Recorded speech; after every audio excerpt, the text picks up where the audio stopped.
KYMIONA レギュラーへようこそ。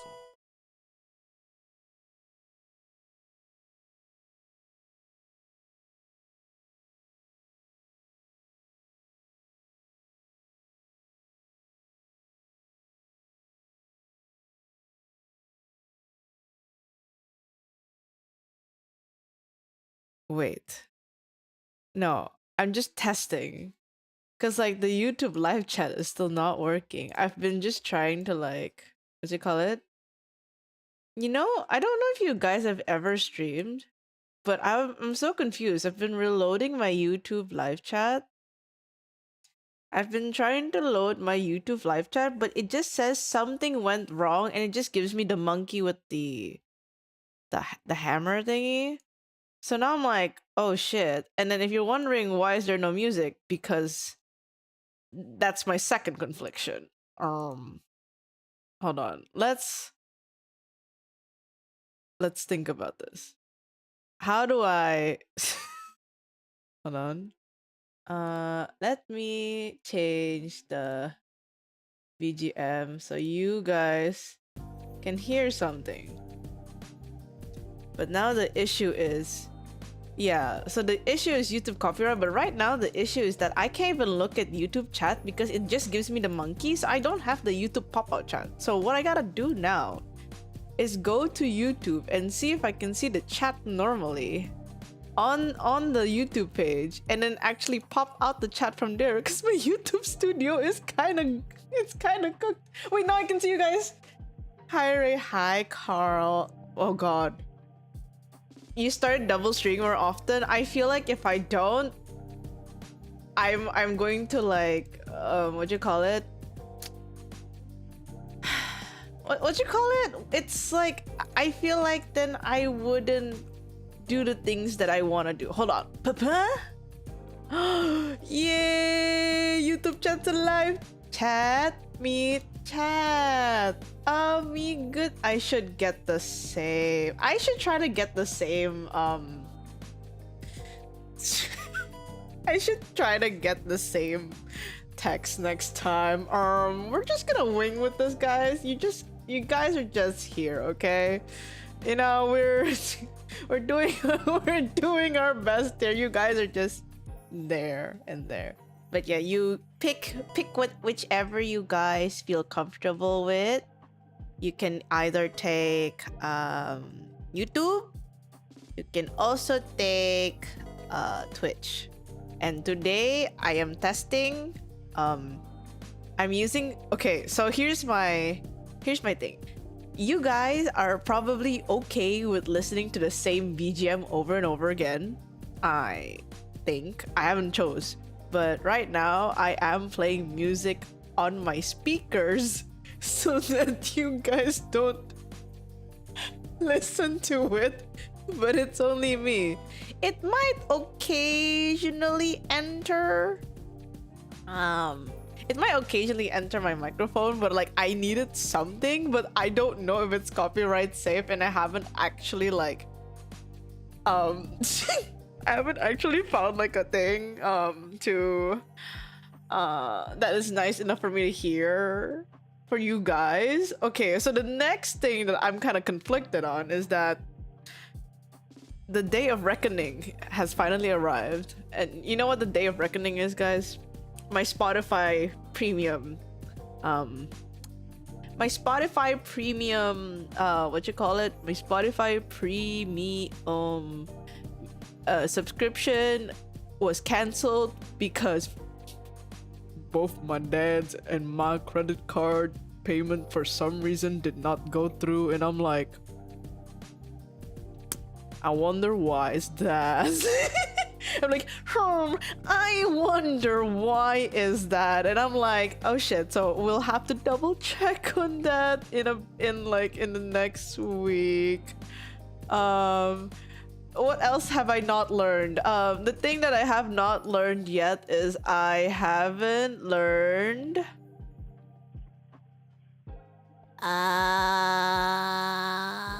how to combine YouTube chat and Twitch chat.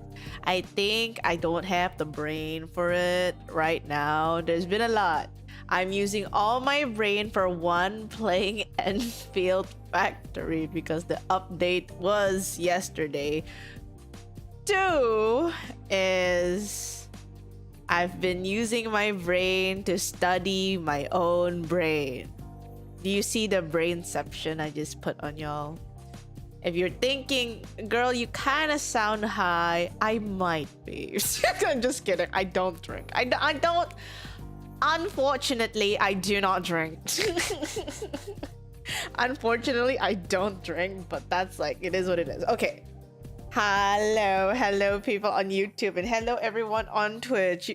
I'll get it somewhere. I'll get it somehow. And the reason why, and to be honest, today's stream is supposed to be an art stream, but I'm letting my iPad charge because I overworked my iPad yesterday and I forgot to charge it because I thought it was still at 80, and I forgot that when things are at 80% and then you leave it alone for a bit, it will still drop from 80% to something.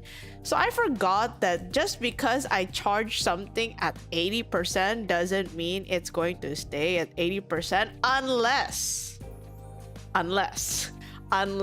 it's a, what's it called? Power bank.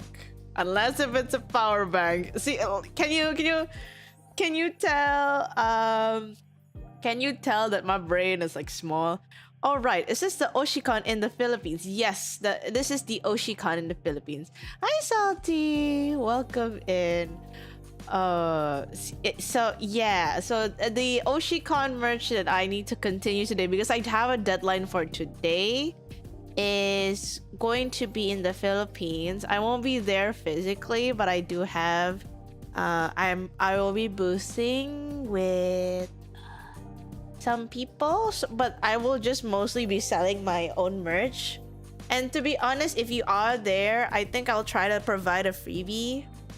Small brain or overloaded brain? It might be overloaded.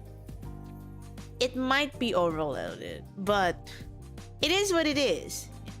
But yeah, let me just set up things, which I don't think I've set up. I don't think I've set up, but I will try to set up things. I have just been on a... Would you guys like to hear to my rant? I like how we always start with rants as I'm setting up my... as I'm setting up my other stuff. Hold on. I like how every time I ask, can I rant? You know? Okay, I have permission to rant. Yippee! Okay, here's the rant. Here's the rant, guys. Okay. For those... Okay, wait. Actually, first rant, because I just remembered as I was trying to like rant about something and I just remembered, is that my favorite jacket has a hole on the wrist side. Wait, no, my elbow. No. My jacket has a hole on the elbow side because my cat sometimes like to jump to my elbows. And so I realized it was like damage over time. So it's damage over time, and so now because of that, I have a hole on my jacket that I really like. So I'm kind of like, ooh. I believe this is your emojis. Yes, those are my Oshi markets. It's a perfect flower and a thunder because I like electric blue. Yeah, and I do like flowers, and I like purple flowers in particular. Hold on, let me double check my art. Oh wait, it's this one. Oh, that one. And then poison debuff. I know. Oh wait, the one thing that hasn't gone into this overlay is the YouTube chat. Okay. Hold on. I'm trying to enter YouTube chat here. Oh. Oh shit, y'all blocking shit. Oh no. It's over. Everything's just blocked. Oh my god. Wait. Oh shit. Well, there's a lot of things. Wait. I'll be smart. I'll just put you guys in similar sizes. And then now we can go to the other room. Hold. Wait, am I smart enough? Transition. I was almost smart. Wait. I was almost smart. Wait. That's not the overlay that I was supposed to use. It was supposed to be that one. Oh god. I'm sorry, my brain is so small. Wait, now I just have to... I got this. What? Wrong toggle. Where is it? Oh, that one. Sorry about that.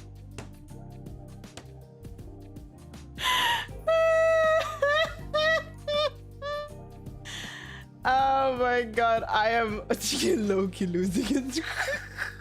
Low-key losing it. Wait.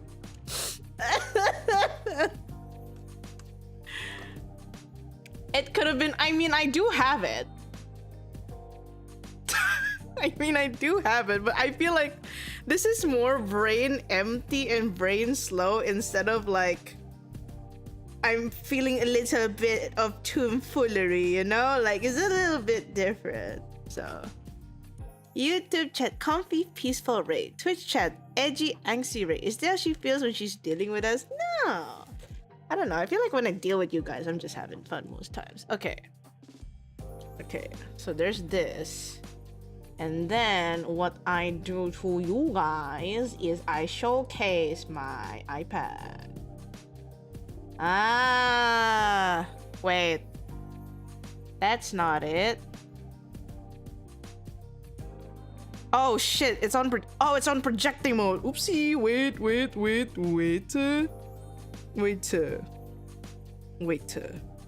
Was it on? Oh, there we go. I was not supposed to project canvas. There we go. Now you guys can see it moving around. Ah, okay. Oh, fuck. I'm smart. Okay, so... things that I have to finish today is just this, to be honest. I was halfway, but like the cafe I was visiting yesterday was, how do you say it? It started to get crowded, so I couldn't really like focus. Wait, should I move the chat to the top of myself? You know what? Okay, let me move chat box, Twitch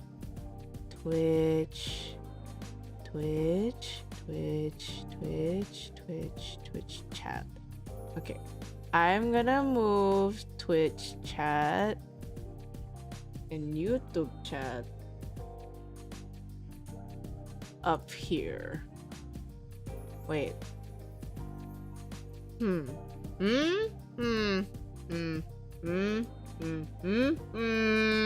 Ah! Wait, I got this. Aha! Okay, you know what? This is gonna work. How's your health? I am fully recovered. Physically. Mentally, I am still in half anguish, but it's because I've been trying to figure things out. And yes, it is chibi me. Wait, let me show you guys the things I've done so far, which is not a lot. If you guys saw on my YouTube page, I did draw this. So I thought that making it to a print or like making it into a sticker would be really cute.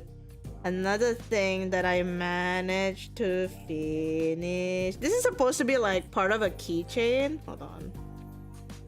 Oh shit. Let me make a...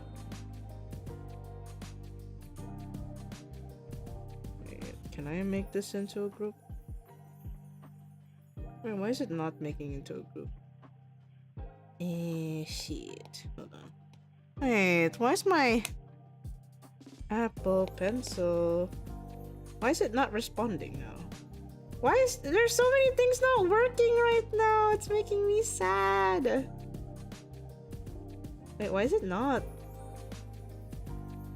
Have I forgotten how to? No, it's supposed to be. Wait. Aww.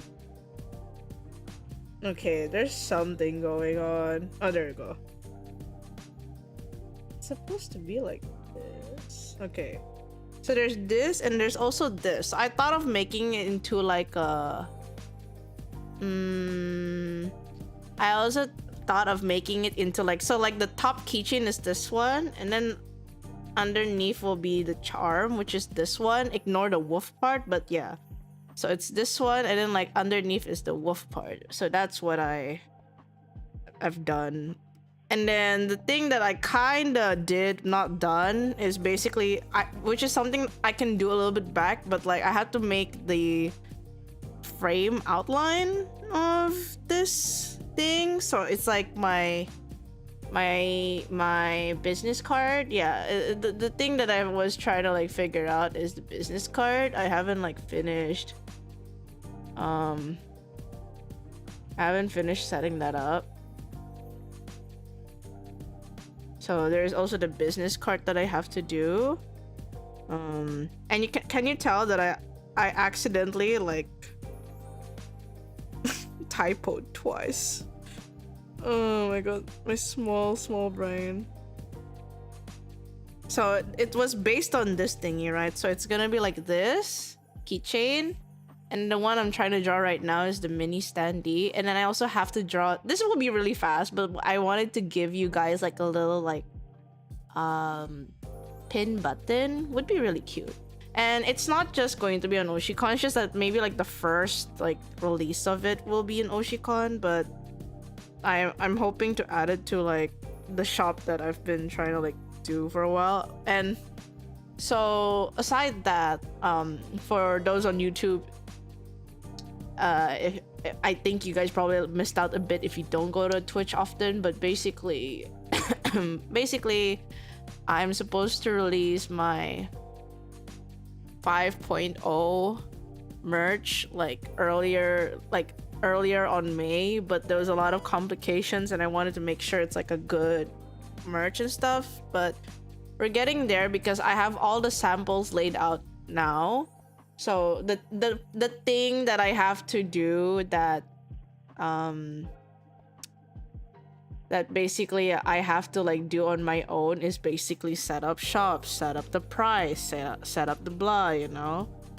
And yeah, so that's the one thing I haven't set up because I wanted to get like pictures of it. So I think after the 19th I'll be able to get like proper pictures because I am meeting up with my friend who has the how do you say it, who has the samples of some stuff that I asked her to like, hey, can you like help me co-produce this and stuff like that. Did you get the comically large one you ordered? I did. I just haven't opened it up yet.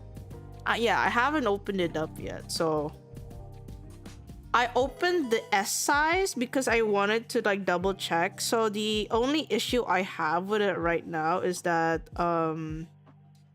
when you do embroidered stuff, depending on where you make it and the capability and how big your embroidery is, the backing fabric behind your shirt can be very thick. So because the Sleepy 24/7 was pretty, honestly on me it looks pretty big. On you guys maybe it might look really small, but like on me it was really big. Like even like, no, S was kind of like tight fit, but like it was like a good fit, right? So it was like the size of the text was pretty big to me, but like I'm just a small Asian girl, so it might be fine for like people who are slightly like taller than me and stuff like that, right? So the only issue is that the backing fabric is pretty thick, but I do know that if you try to like take it off, it's not it's not gonna be good. You know, it's not gonna be good. You're Asian? I thought you're bule. Well, at least I identify myself as Asian. I don't know, man. Like, at least I think I'm Asian. I just sound like a bule. That's like what people say, but yeah, it is what it is. At the end of the day, I don't know. I don't really, at this point, I feel like my brain is kind of like, I can't really stick with a label at all, because my entire existence has just been like a low-key anomaly. Like, if you guys know, I've been in my brain for like so long. The past times I've been sick, I've just been in my brain for like a hot minute, and I realized that I'm just a walking anomaly. And because like even for me, I feel like I'm a walking anomaly. People also can't accept that I am just like a mixed bag of everything, you know, like good and bad, and like weird and like not so weird, like, you know, cringe but free kind of thing. Like, I feel like I'm just a mixed bag of everything, but that's like what humans are, right? But like, it's fascinating because like having a label makes you like easily identifiable by people. But me personally, I feel like it's kind of hard to like summarize me into like one word, you know. You're Italian, pasta runs in your blood. I mean, that's true. I kind of okay, low-key. Well, not low-key. I actually made pasta like 2 days ago. I actually made pasta 2 days ago, so I don't know. I love Japanese food. I really do. Like Japanese, Thai food and stuff like that. Korean. I actually, for today I had like Korean, like stir fry. I say Korean because like basically it was just Korean flavors and stuff like that. That's just human, low-key. Yeah, I understand it's just human, but it's just that, I don't know, have you guys had those issues of like, well, I don't know, for me it's an issue of like, you don't really know your own identity because you like too many things, and it can cause you a problem with like identity crisis, but it also for some reason it causes other people problem as well. And my confusion is like, you know, I can just be the only one confused, and that's fine. So why are you being confused with me, you know, kind of thing.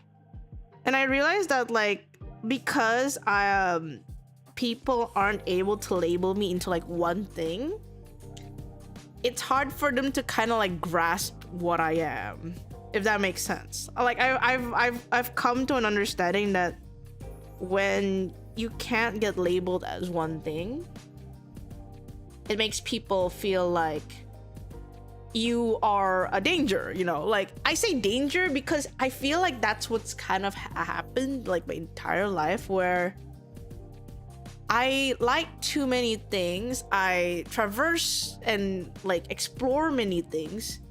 So when people realize that I am like a mixed bag of everything, they can't really relate to me, because most people usually like, you know, they fixate on like maybe like one thing they're really good at, and then they have like smaller like interests here and there. But for me, every time I pick up an interest, I always pull it up like it's gonna be my next like biggest commitment kind of thing. Like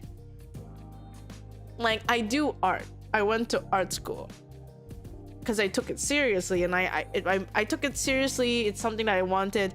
Of course, art school wasn't really like the best thing ever in terms of like mental health, lamau. But at the end of the day, it was like, for me, I don't regret going to art school, because how am I supposed to know what I don't like and dislike, and like what I could have learned and not learned from that, right? Hi, Crone. I know, that's right. Hi, Chair.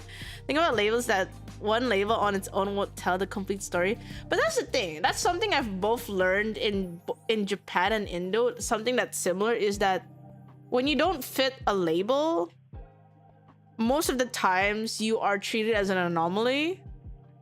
Like an anomaly, like not in a good way, but in a bad way of like, I don't know what your point is. I don't know what you are as a person because you like left, right, upside down kind of thing. But in my like understanding, in my kind of perspectives, that because I like a lot of things, I get to talk to a lot of people.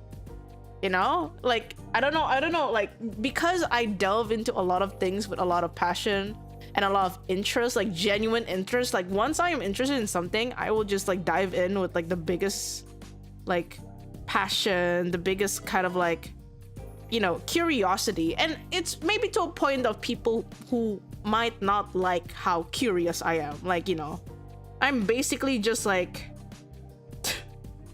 you know, I feel like what was that the genie guy that's supposed to predict like what person you're thinking of. I feel like that guy, but I'm like asking you about everything that I am like interested in, and I just want to keep finding like answers and learning. Yeah, Akinator. Yeah, I feel like an Akinator, low-key. Budget? How dare you call me a budget Akinator? What the?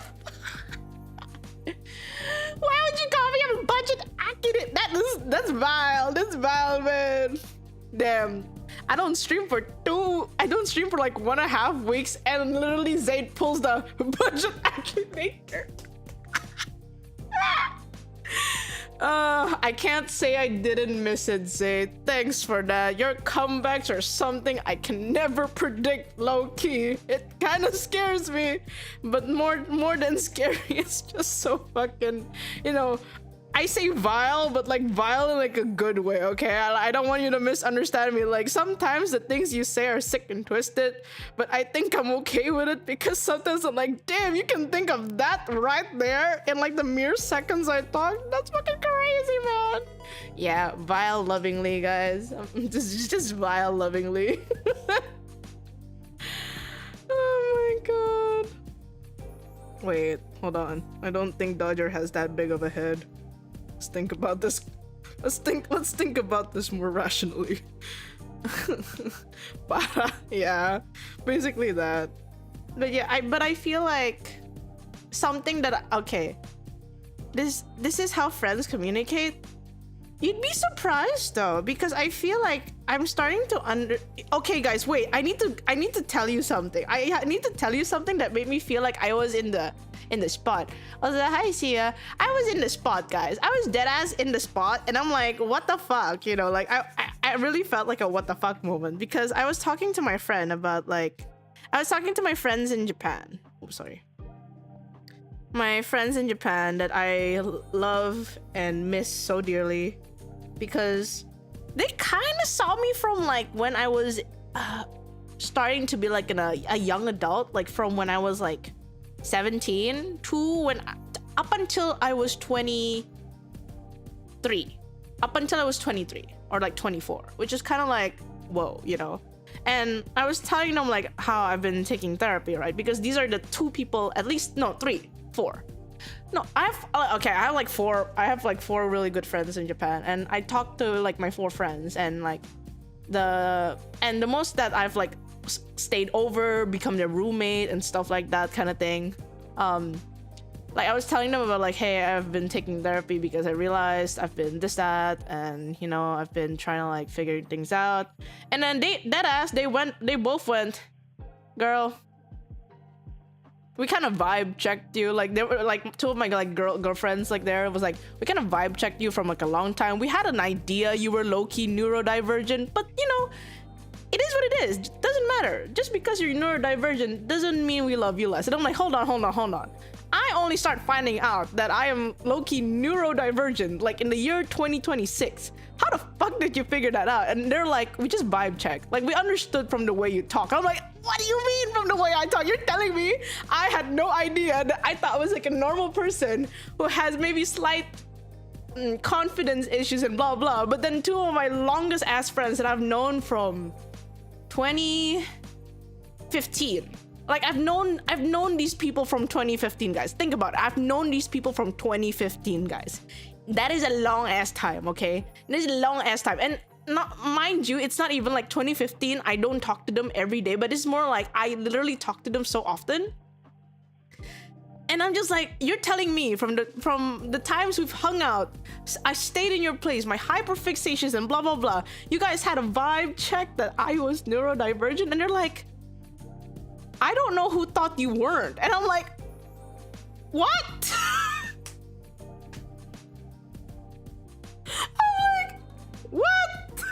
And I'm just, but you know, I guess then you just got peer reviewed. I did get peer reviewed, but like I only found out like this year. Like most times, like when people, you know, like talk about like being neurodivergent, or like, you know, one of the things, like if you're in the spectrum or you have ADHD and stuff like that, usually it's always under like a negative connotation, right? So the one thing that I really appreciate about my friends in Japan that I don't think can replace how much like I think I owed my independence and also kind of like my character development there, is that afterwards they said like, you know, we figured you could be, I mean there was no guarantee, but at the end of the day, it's nice that you're honest. It's nice that, like, you know, if we have issues, we talk about it each other. And then my other friend who's like really like super, like she's kind of like my senpai, and then she's very like straightforward, and she's like, girl, neurodivergent or not, I think being honest with each other when we're doing something stupid and just not talking like, you know, just not just like, oh man, I wish they could be better, like behind their backs, is like one of the most like fulfilling friendships, you know. And it's true though, it's true, because I feel like when I was in, okay, this is before I started streaming, right guys? Like before I started streaming, I did a lot of stupid things, like leaving my key in my apartment, and I got locked out with just like sandals, and I was low-key braless because I was just going on a quick supermarket run, so I had to stay over at my friend's house. Or times I forgot to lock my apartment door, and low-key the door wasn't even closed, it was like slightly open, and thank God no one stole nothing. Like, you know, there's a lot of stupid things. Or like, you know, I was chopping vegetables at 11 p.m. with like a slicer, accidentally sliced my fingy just to weave it. You know, there's a lot of stupid things I've done in Japan. No, unfortunately, I was not a rebel in Japan. I was a straight A kid, guys. I was a straight A kid. I think Japan was the first time I kind of like, fuck the straight A's, I ain't doing this no more, you know, kind of thing. That was my first time doing that after like getting stressed in like final years, because like, that's fucked. But like, I do a lot of stupid things. I say a lot of stupid things, but the one thing that they always kind of like do for me is that if I do something stupid, they'll be like, hey, that's stupid, or like, you shouldn't do that. Or they would say like, hey, I don't like that. Like, they would say it straight away. And that's something that I realize not a lot of friendships can, like a lot of friend groups can do that for me. And I didn't realize how important that became to me until I kind of took therapy. That's how you grow. Yeah. These are all quite minor. See, here's the thing. No, here's the thing though. Or maybe for you guys are more understanding and that is minor, but in the environment that I grew up in Indonesia, and specifically like my family, and then like the people that I grew up with, or basically like most people that I end up talking with from Indonesia, mistakes, although like it's kind of like the sentiment of like making a mistake is okay, but once you make the mistake, they go like batshit angry. So that's kind of like what my mom kind of does at times. And like sometimes my mom did it. One of my former friends, like my toxic friends, do it like where they say like, hey, it's okay to make a mistake, just try. But once you make the mistake, you can tell by the tone, how they look at you, that mistake was actually not okay. And you know, it's something that until this day I realized, I don't know if it's like maybe just the environment I grew up in, or it's like an Indonesian trait. I don't know if it's like an Indonesian trait or anything, but it just felt like I'm not allowed to make mistakes as like when I'm in Indonesia. Even though it's a much more chill country, most times I feel like the people that have been around my life that are from Indonesia, I do feel like there's always that pressure of like, mistake means shame. And because shame is so strongly like rooted in for me in Indo, I feel overwhelming shame. Asian thing rather than just Indo. See, in Japan, I'm not shame. I'm shameful I'm shameful in Japan, guys. Listen, I wear a lot of shits in Japan that I wouldn't wear in Indo because I don't give two shits.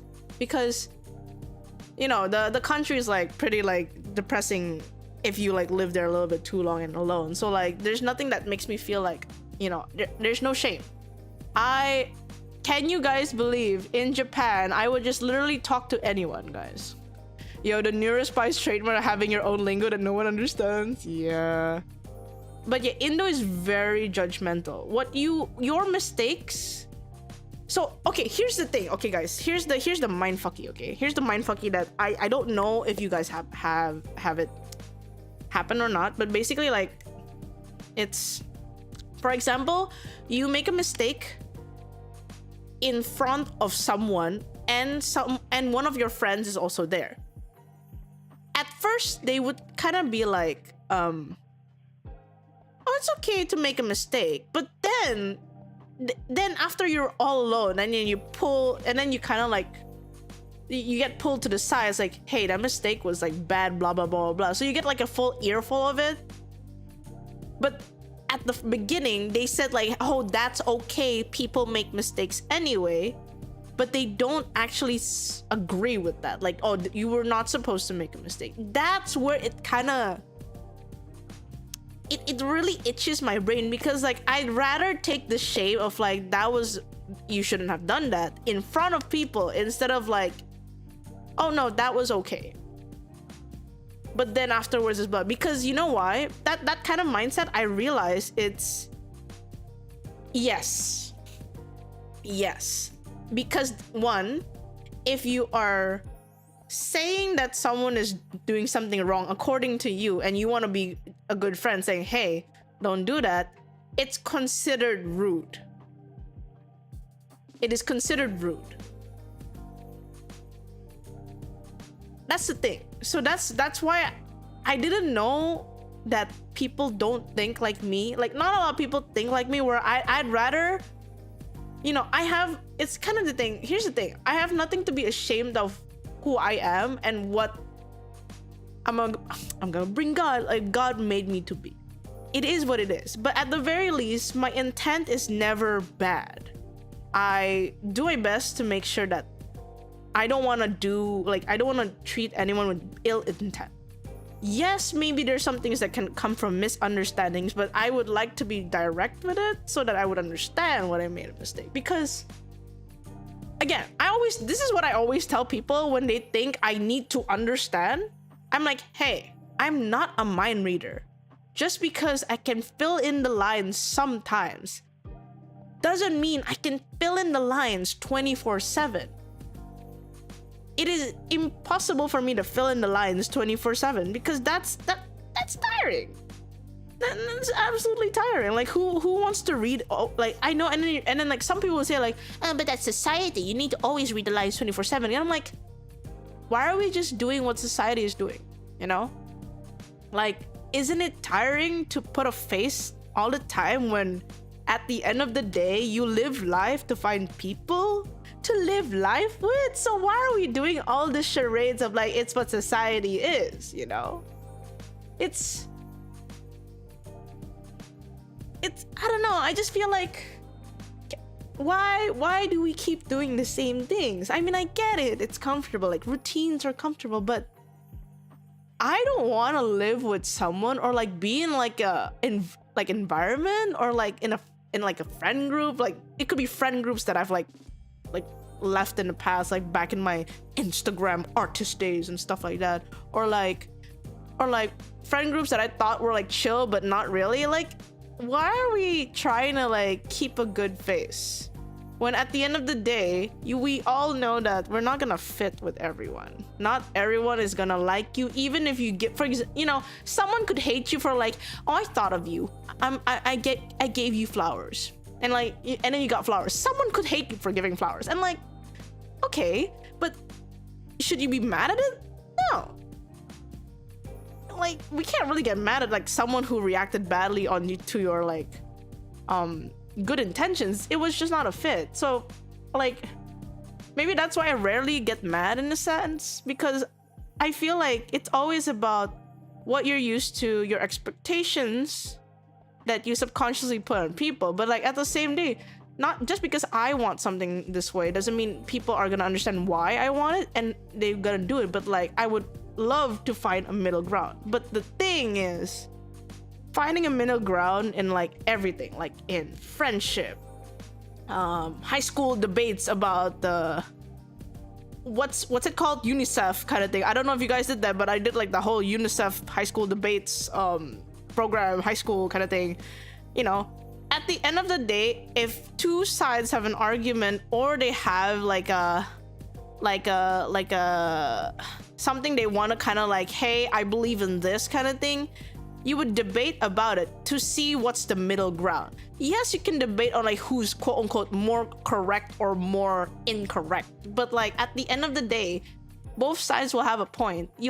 It's just a matter of like, how much do you want to find a middle ground about it, you know? Wait, it's an Indonesian thing. My neighbor once called me a failure for catching... Wait, failure to catch a pet rabbit? What the fuck? How? What? Okay, that's crazy. Why would your neighbor say that you're a failure for not catching a pet rabbit? We literally grew up with not like hunter-like experiences. What the fuck? Finding a middle ground or take it to court. Because here's the thing, there's also this thing called agree to disagree. I could still be friends with someone which I don't agree with what they say or do, you know.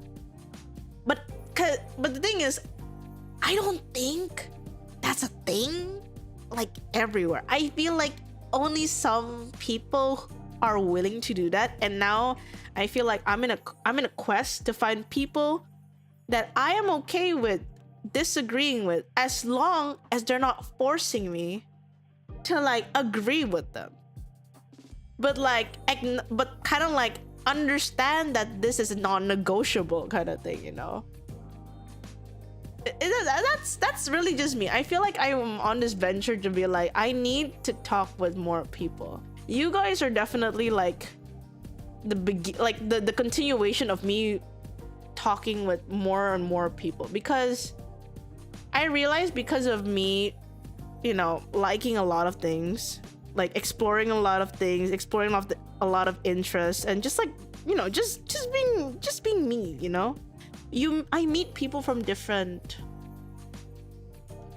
you know, different jobs, different experiences and stuff like that. Oh my god, Carl, thank you so much for the donation on Kopi. Thank you. Damn, wait, you're so kind. Thank you. I really appreciate that. Oh my god. Masking is so exhausting. Yeah, that's the thing. I actually... Okay, guys, wait, can I do something really silly? Wait, do I have consent to do something really silly?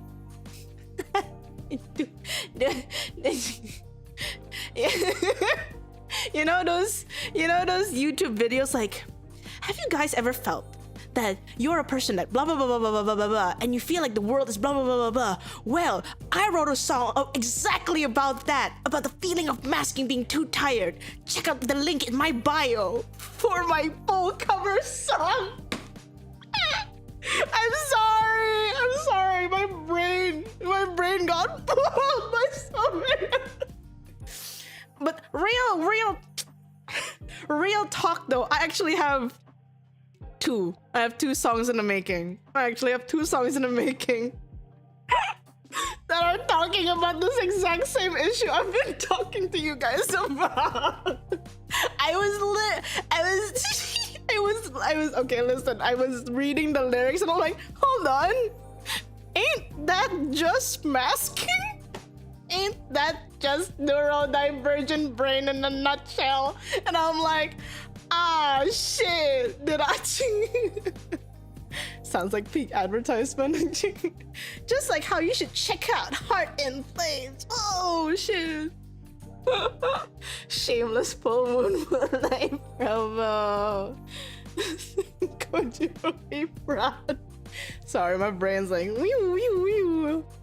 It's going wee wee. Do you guys hear it? Do you guys hear the sirens in my head? In, on, in. Woo! Wait, why does it go wee woo? Is it wee woo? Wee woo. Wait, no, that's police. What about the okay? If wee woo is police, then what about the fire people? Wait, no. Wait. How would you? Raiders, no. Wait, what do you mean we're not having this conversation? Wait, what do you mean we're not having? They also wee woo it. Wait, no. Okay, wait, no, I forgot. Police cars have different stuff. They go like, if they're chasing, it goes like, woo, and then it goes down. But like if it's getting close, when it's like parked, at least sometimes I see it. It goes like wee woo. But then there's also that blinker wee woo from a police car if they need to like, say to the front car, you gotta move to the left and right, and then they go. You know that thing, right? Right?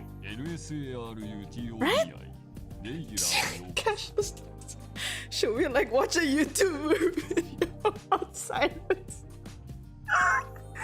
Oh my god. All I know is that blue lights are blinding at night. Oh, it is. Japan's the most... Yeah. Japan has... I kind of... Okay, no, you know what? Scratch. Okay, stop. Brain, stop trying to tell stupid stories. It's okay, Brain. It's fine, Brain.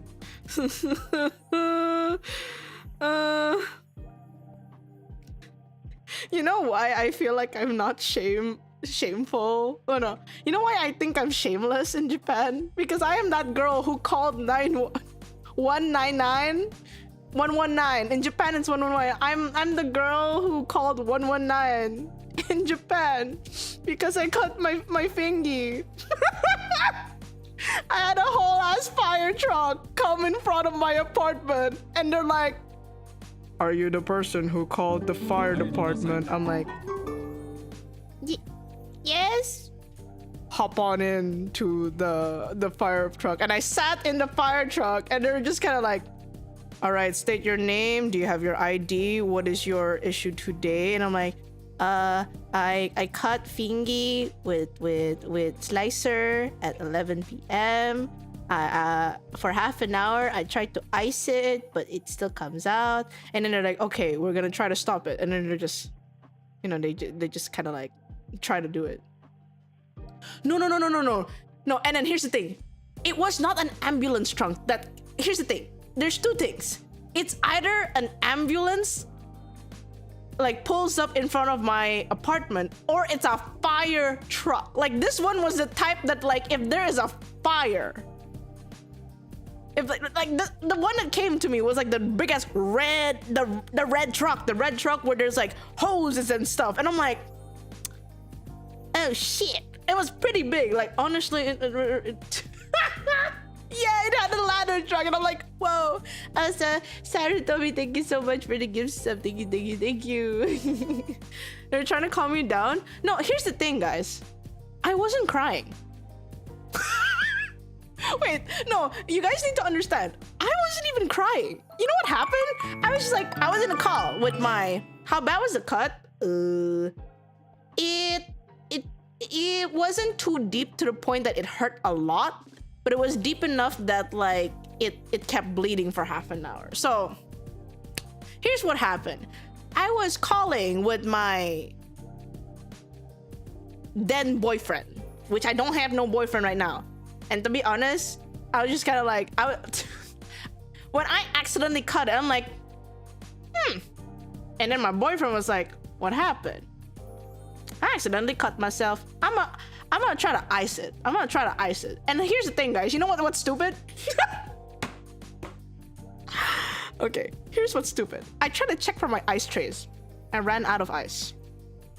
But I had frozen vegetables. So I tried to ice my finger with frozen vegetables.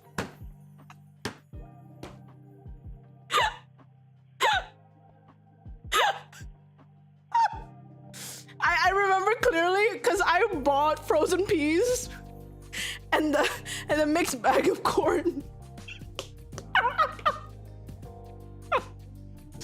And then, here's the thing, because you know they get mushy after half an hour. They start getting mushy, and I'm like, oh, this ain't gonna work. I gotta put these back. I gotta eat these things. And I stare at it. And I'm like, okay, I'll just run it underwater. Oh, I'll use a band-aid. It wasn't really working. So my then boyfriend was panicking, like, you haven't stopped bleeding in half an hour? Do you feel like, are you okay? I'm like, well, more than not being okay, I'm more frustrated that me, that has been cooking for the last several years of her entire life, finally got a cut from not a knife, but a slicer.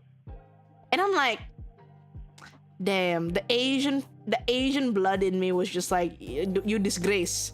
This is easier than a knife, but you still get cut. And I'm like, oh my God, I felt so stupid. And then 45 minutes almost kicked in, and that's when I called the 119.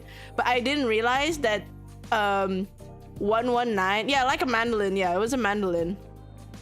It was a cheap mandolin, sorry. It was like a 300 yen mandolin. That's why I didn't really have like safety guards and stuff. But yeah, so 35 minute mark came in. I called 119. So here's the thing. If you call 119 in Japan, also hi Karin. If you called 119 in Japan, it goes to the police station first. So if you call a 119, it goes to the police station first. So I'm like, 夜遅くすみません。ちょっと、近くの病院はどこですか？実はちょっとね、指をちょっと切ってしまって。And they're like, そうですか。でもこの電話番号は間違えると思う。And they're like, I was like, where's the nearest hospital that's still open? And like, oh, you called the wrong number. 119, the police called this other number. And I'm like, okay, pulls it up again. すみません、救急車ですか? You know, and they're like, oh yes, this is emergency dispatch, blah, blah, blah. What's up?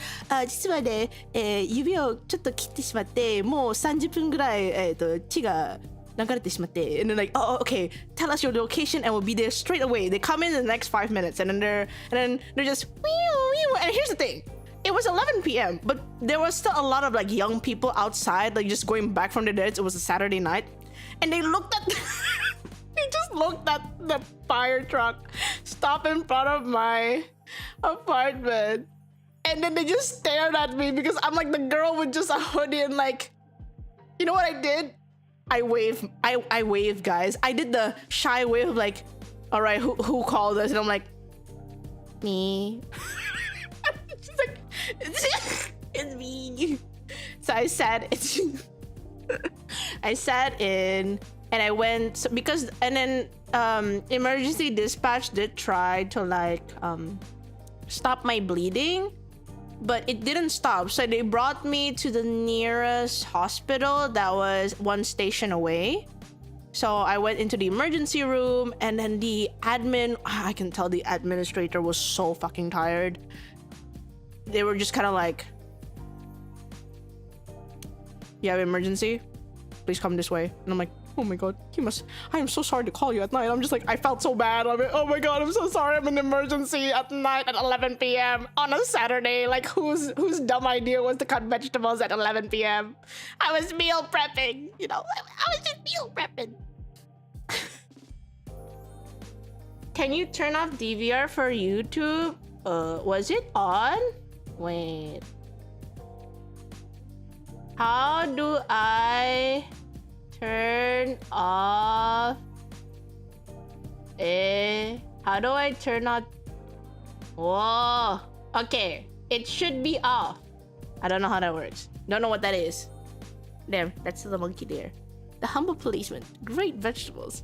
No, they didn't even talk about my vegetables, but after I got to the emergency room, they were just like, can you tell us what happened? I'm like, I accidentally cut myself. I think it auto turns on. Okay. So what happened is that they asked like what happened. I'm like, oh, I was cutting vegetables and then this thing cut me, and then it didn't stop for half an hour, and then but the emergency room doctor was really nice. You know, they were really nice. You're just like, we're gonna stop the blood thingy. So they used the disinfectant thingy, the one that goes pew pew, and NaCl. I think it's usually NaCl, but like that. So they doused that, and then they basically like applied pressure until the bleeding like starts to stop.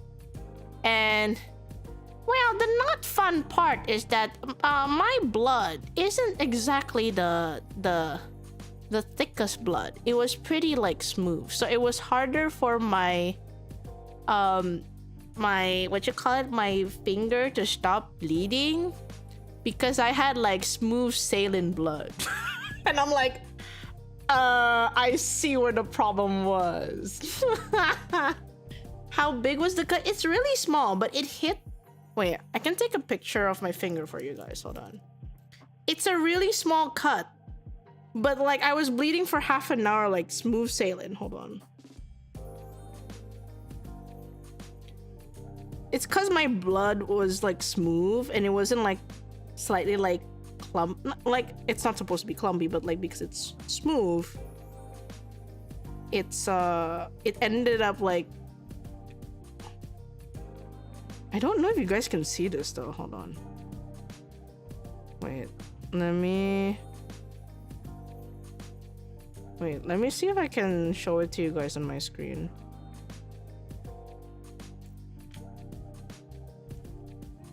Yeah, low-key, I was like a blood fountain. Where was it? Oh, here. Okay, I don't know if you guys see. Do you guys see that white spot on my finger? Do you see like this small like white spot? I don't know if you guys see it or not. It's really hard to take a picture, but there's like a white spot on my finger, like underneath my nail, but like this really small white spot. That's where it got sliced. So it bled for a while. So yeah, the white dot was where I was. That's why I wasn't panicking like, oh my god, there's so much blood, blah, blah, blah, blah. Did a chunk of flesh came off? I think so, but I was cutting cabbages, so I don't know if I accidentally ate it or I threw it with the cabbage that I thought was like the bad cut. We never know.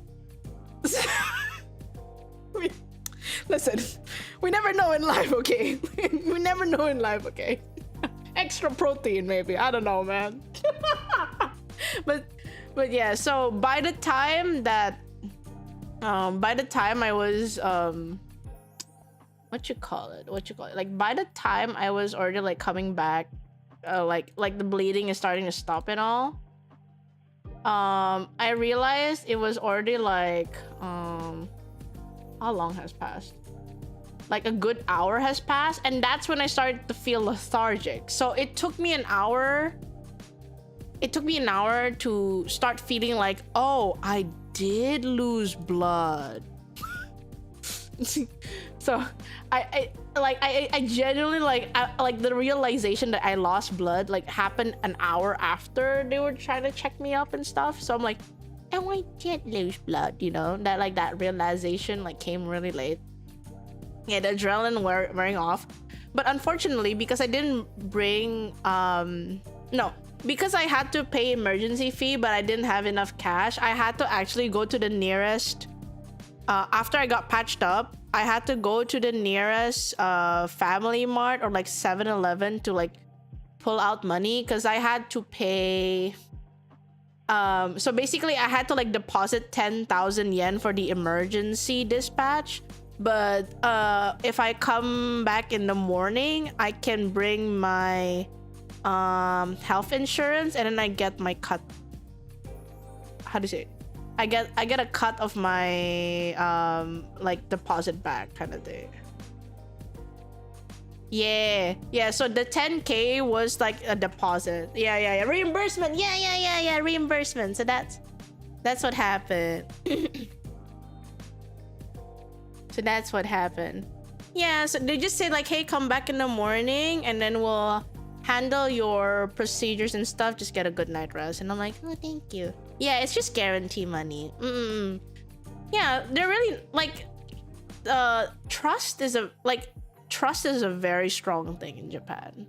That's why I really like it, because it's very like, they knew like if I even try to run off with things, they already know my ID and name and stuff. So like, why would I run off? But like, it was really wild that they let me go to the super, like the convenience store to get money. Yeah, they treated me really well. Oh yeah, guys, say hi to Karin. She's actually like one of my friends that I told you about that figured out I was neurodivergent for the longest time, and I'm the last person to realize about that myself. I was slightly telling the story, Karen, and I'm just like, how come you know and I didn't know? You know, I'm not the brightest, guys. I try my best though. I try my best though. Wait, I kind of need. It's just so silly. I genuinely didn't expect it. But yeah, so you're probably wondering, so that entire story, Ray, what does it lead to? Well, I've been in talks that I do feel like, how do you say it? I do feel like part of me I've left in Japan that I do miss. You know, I don't miss my stupidity of the things that I had to, of the things that happened. Like, we don't talk about the things that I went through. And that's okay. But I miss the fact that I was shameless. I think I was more shameless in Japan than I was in Indo. That's true. Did you guys know I call Karin my mama? And then she would always call me Musume. Isn't that a good thing? Wait, which part of the... Yeah, I do miss my whimsy. Right now, I'm just kind of like fighting in between of the things. Like my obligations, the things that I have to leave behind once again. Because I'm coming close to the prime age of 30 soon, guys. Oh my god, Vtuber telling her aging? Holy shit. Yes, I'm starting to get real close to 30, and I do know that the older I get, the harder it is for me to come back to Japan. So I've been thinking about moving again. Yeah, I've been thinking about moving to Japan again because I feel like despite I was really sad during COVID, but it was COVID. Like, who the hell is not depressed during COVID? So I think it caught me at a very, very like weird time. She's not 300 years old. Correction, I am actually 3,000 years old in elf terms, but in human terms, I'm almost 30. Lamau. But yeah, I just felt like I only have a few more years to... And the thing is, like, it's not like I'm delaying things. Like, why don't you just go back? It's just I have attachments. I have attachments to my family. And it's hard when you are brought up as like a family girl. It is hard to leave again. But I do realize that there are some things that has been happening in my life recently that only makes me scream. Like, I feel like I want to go back to Japan, but if I do go back to Japan, it has to be in a way where it's healthy for me. And this is the kicker, guys. This is the kicker, guys. I might have to abandon streaming just slightly, because I'm pretty sure at this point there is no visa that will allow me to stream. I do not have that much money. I am not affiliated with any agencies and what's not, That's the thing. I'm not affiliated with any agencies or whatnot. I don't have the visa. So worst come to worst, when I try to apply for a working visa, that's going to be my main priority, right? Because that's the one thing that will sustain me there. Unless I suddenly hit the ding, ding, ding, ding, ding, PR. If I get PR, if I get permanent residency, like basically the green card in Japan, then I could stream. But the requirements for that is still far, because I need to fill out my permanent residency bingo card. And the bingo card is that I need work experience, I don't want to leave you guys. That's the thing. It's just that at this point, there's only so much that I can rely on you guys, The form, no, it's kind of like it's a bingo card of like, what do you have, I know some countries that have digital nomad visa, or do specifically Japan. Japan, because I don't think... Here's the reason why I want to go back to Japan. Because it's very transparent. I know there's a lot of things called like tatemae and stuff, but like generally how most people hate rules. I've had the realization that because Indonesia has been such a weird place for me, where there are rules that are not written, and then some written rules you can follow, but most rules written here or said is literally it's not even the truth, and I didn't realize how much the rules in Japan and the transparency, to the point they're overly transparent, that they would give you 5 pages or even at least 10 pages before you sign documents on renting a like an apartment there, or like all the paperwork. I realize, as much as there's so much bullshit in the paperwork, it's transparent. Like, yes, there's a lot of things you can glaze over, like, oh, don't do this, don't do that. Yeah, sure, but like the fact that it's written and transparent there, I didn't realize how much it helped me during the times I did not realize I was neurodivergent, because clarity and information provided without asking for it is something that I didn't realize I was taking for granted until I came back to Indo. That's something I didn't realize. Because I realized everything being as it is said. Like, for example, if the train is 5 minutes late because someone decided to do a whoopsie on one of the JR lines, it will be 5 minutes late. And even if you are 5 minutes late, you still get a ticket from the train people, like the train station people, that you are 5 minutes late. Yeah, so I feel like everything there happens according to what is said. If there is a delay of 10 minutes, it will be 10 minutes. If someone is not coming, but they're coming next time, that's going to happen as well.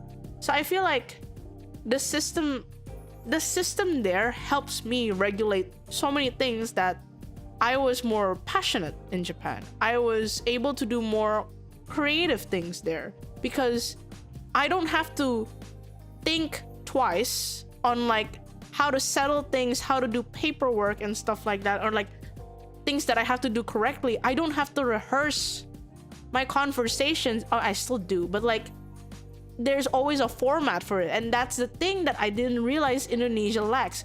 Indonesia has no format. It's freestyle, which people would thrive. I'm pretty sure a lot of people would thrive with freestyle, but I realized that I can only freestyle when I know what the format is. Then I, twist it a little bit to make it me, So it's something that I've realized that was the thing that kept me functioning as a person, but also like doing so many more things. And crazy enough, guys, I was socializing with people not from the internet, but people I see in places I go to. I talk to people in the arcade. Never knew them until I was in the arcade.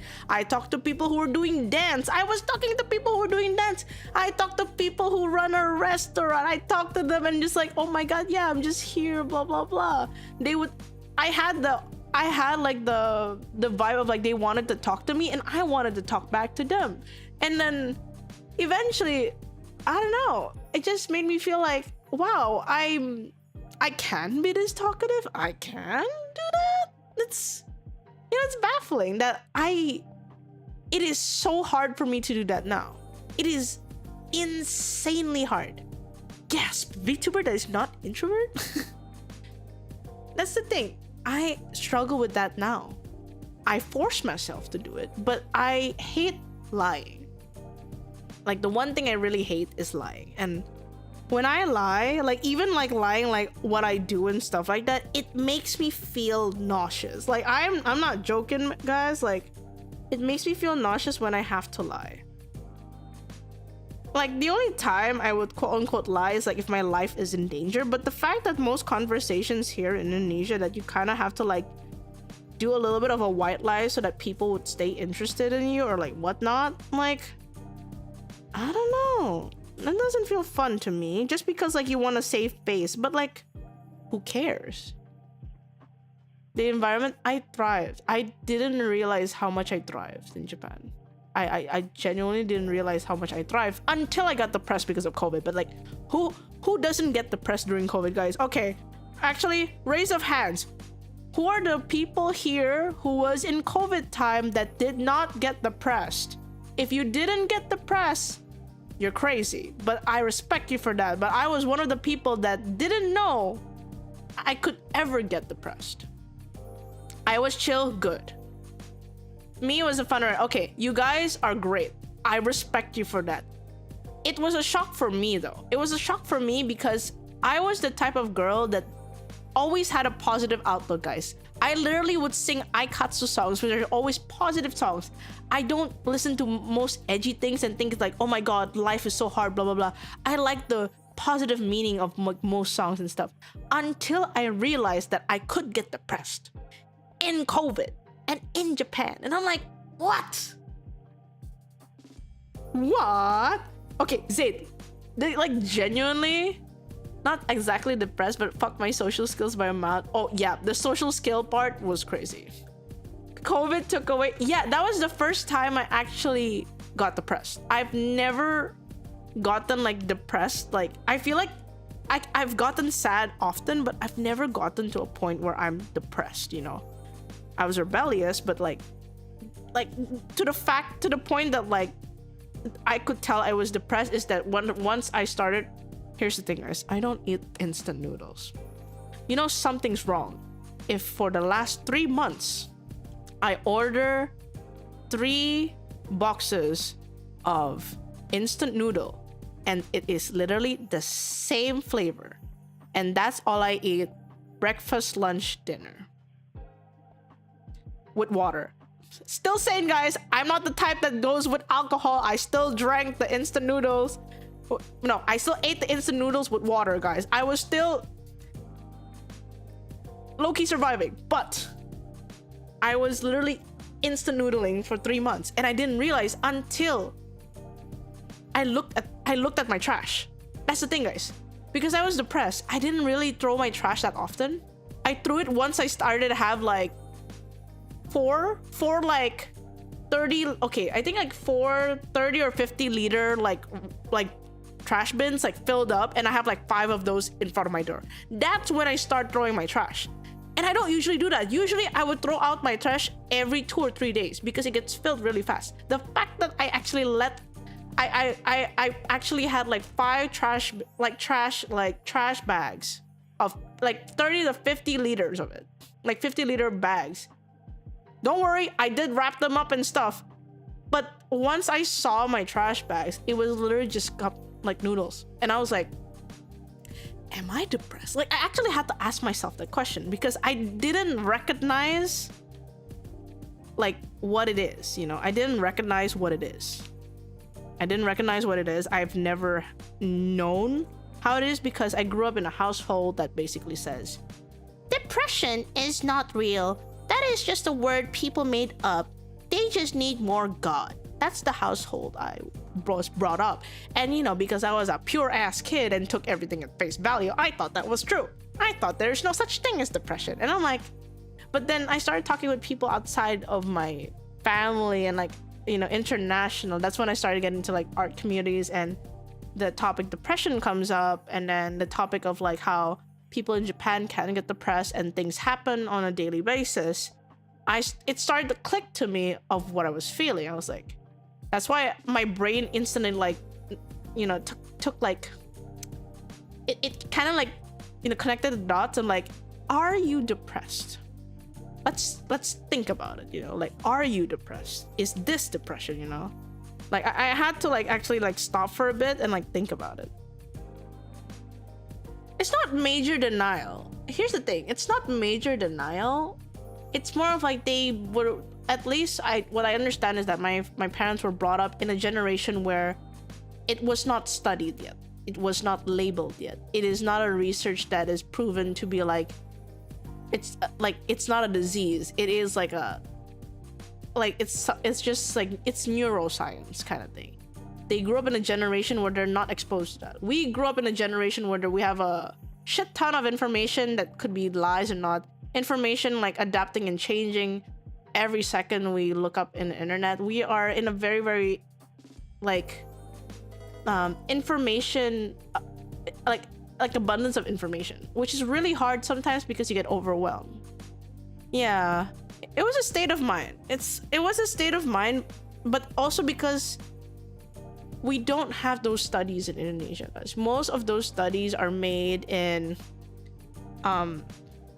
like in Western countries. So by the time anything about neuroscience and the idea of like, for example, autism, ADHD and stuff like that started to come into Indonesia, it was already past the time that my parents lived. So it is a generational gap. That's why like I can't hate my parents.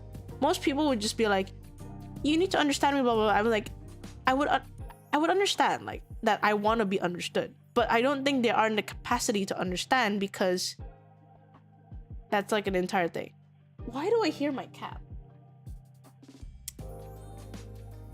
Do I let my cat in? I hear the meow, but she's gonna like jump at everything again. No. Do I let my cat in my room? Okay, hold on, she's crying. Hold on. Let me grab her.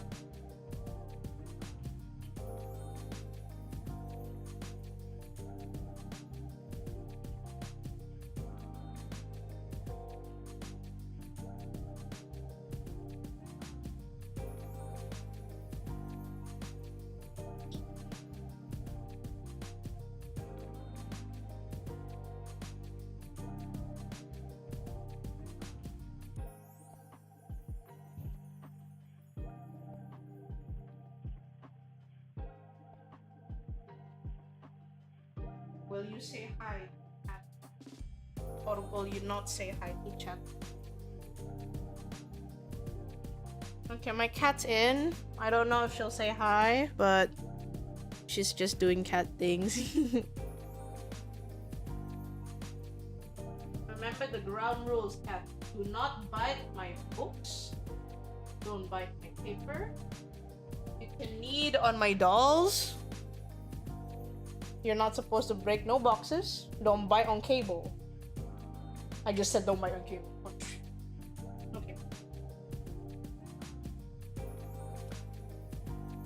And she's on top of my boxes. And she's on top of my boxes. My god, where was I? But yeah, I feel like, okay, wait, actually I want to ask you guys a question, and I don't remember if I've asked this question before. On a scale of 1 to 10, how do you guys feel? Wait, on a scale of 1 to 10, how important is the feeling / emotion of anger is for you? For context, do you think it's a necessity to have, or is it something that you don't really feel like it should like be super necessary? Yes, I wanna understand what you guys think about. Is the emotion anger like somewhat important to you?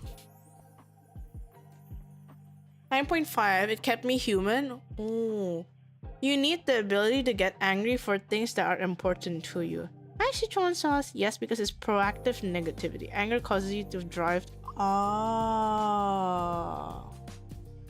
Me, 10, it shouldn't be, though I'd want it to be 2. 6, I think it's important, but I wouldn't want it to be online all the time. It feels necessary as the rest of my emotions is necessary because it helps me deal with my inability to deal. Okay, because I do realize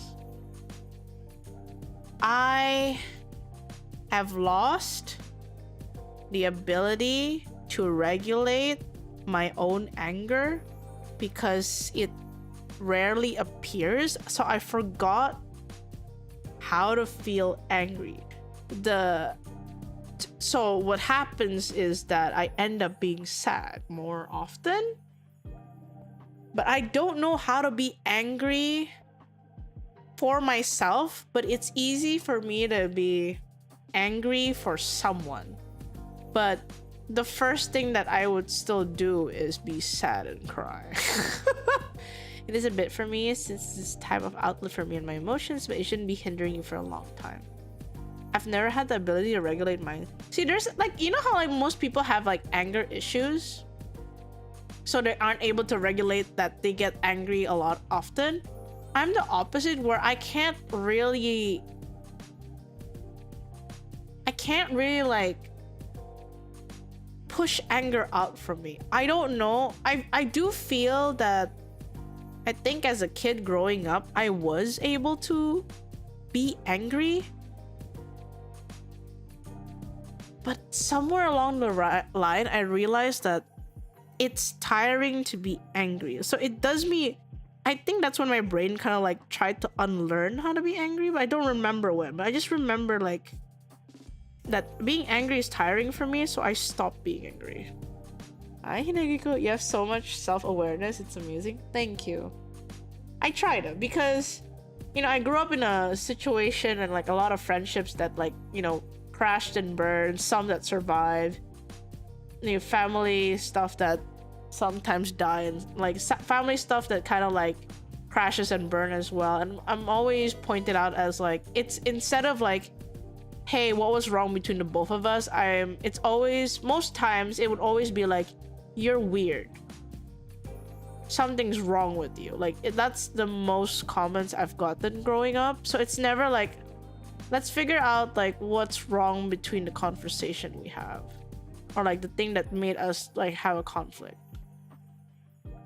But a lot of times, yeah, it's just me being said that you are weird, your thinking is weird, that's not from us, I don't know who you like, you know, where you picked this up from, or like vice versa, like you're strange for thinking that way, you're weird for not having these emotions. So it's kind of like I've understood that I'm weird.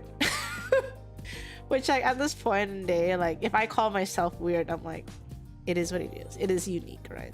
But the word weird used to like trigger me a lot. It triggered my sadness a lot growing up, because it was something that my mom would say that like, something's wrong with you, you're weird. But like she tried to make it like, you know, it's kind of strange. It's kind of strange because she would say like, you're weird, and I'm like, why would you say it that way?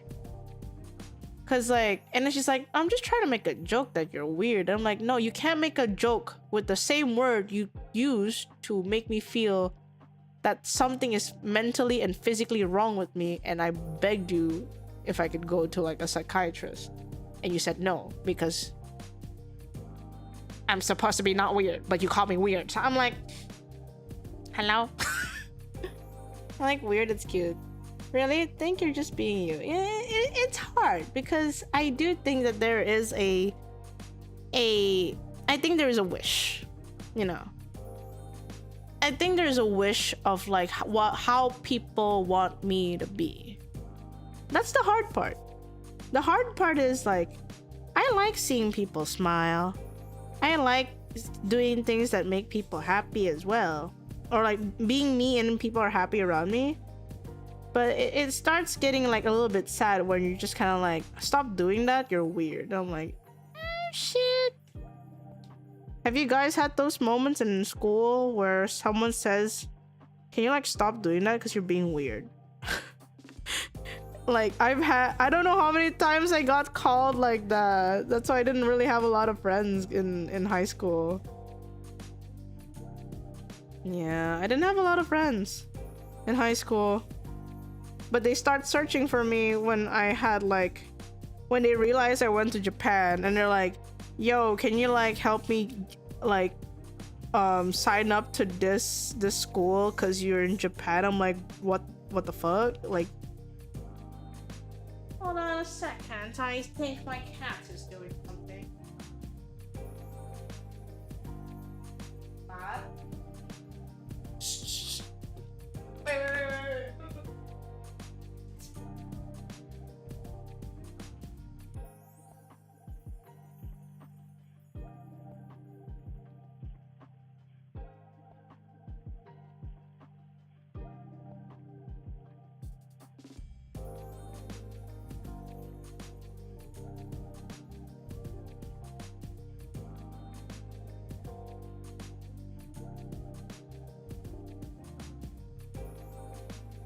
Sorry about that, my cat.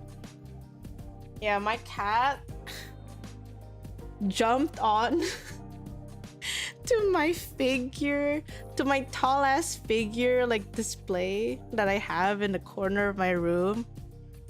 And she was about to drop them shit, and I'm like, don't do that. That's my figure. It's my figure. I thought she's learning how to jump higher and higher, guys. What do I do? My cat is starting to turn into Spider-Man. This is not good. How am I supposed to survive? No. It's so cooked, guys. It's so cooked. You give her empty shelves? I did! But she doesn't want the empty shelves. You need to introduce her to a new play space. That's a little bit tricky because you know what her play space is? My feet. My feet and my calves. She likes playing with my feet and calves, so I have a lot of scars on my feet and calves. She bites on it to be playful, and I'm like, gee, thanks. Gift box. I have 5 boxes in my room specifically for her and 1 open bag. And today she decided that none of them is for her today. And I'm like, are you for real? Like, deadass, are you for real? Like, hello? I literally prepared you a playpen, but you decide to not.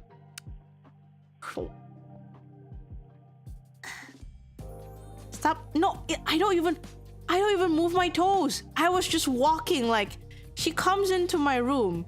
I'm like, oh, okay, I kind of need the toilet. She runs from behind me and bites my damn shin. Or sometimes she would bite the back of my calves, my ankle, and I'm like, why are you biting places that I have issues with in Pilates because of my body? Ah. Smelly toes? Not smelly. They won't really like, no, but most times they would bite my calves. They don't like it when it's prepared for them. They need to bother you at the most important times. Yeah, so I have cats coming in at like appointed time, guys.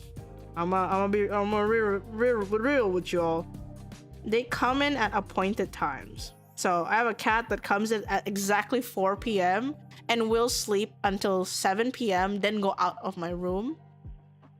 I have a cat that, again, this cat right now will come at around 9 p.m. to 2 a.m. depending. Even last night, I was already eepy weepy at like 1:30, and then suddenly cat goes like meow meow meow at 2 a.m. and I'm like, I am not letting you in my room, you know. Probably a scent thing. Unless they've been recently washed. No, my cats don't like it when we wash stuff. They like it when it's not washed. Yeah, I think I'm leaving for the night. Of course. Thank you so much for dropping by. Best yapping stream I've ever had. I've only watched in a while. No, all good. Have a good night. Thank you so much for dropping by. I really appreciate it. Yeah. Yeah. Have a good night, Saria. I yap too much. Did you guys know today's the due date for this? Miles? Did you guys know today's the due date for this? But I've been so dead recently. And honestly, this line art was supposed to finish yesterday, but then a kid started crying in the cafe and I couldn't focus anymore. And then, oh my god, you know what happened? I ordered pumpkin soup. So I was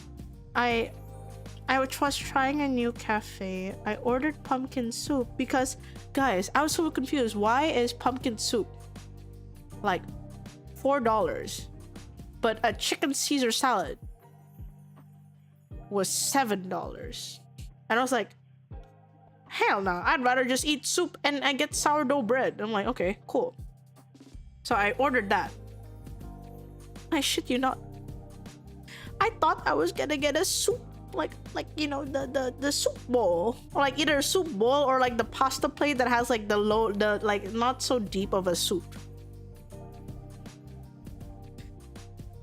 You guys know those what you call it, those crock pots that you would put like wait, I hear my cat.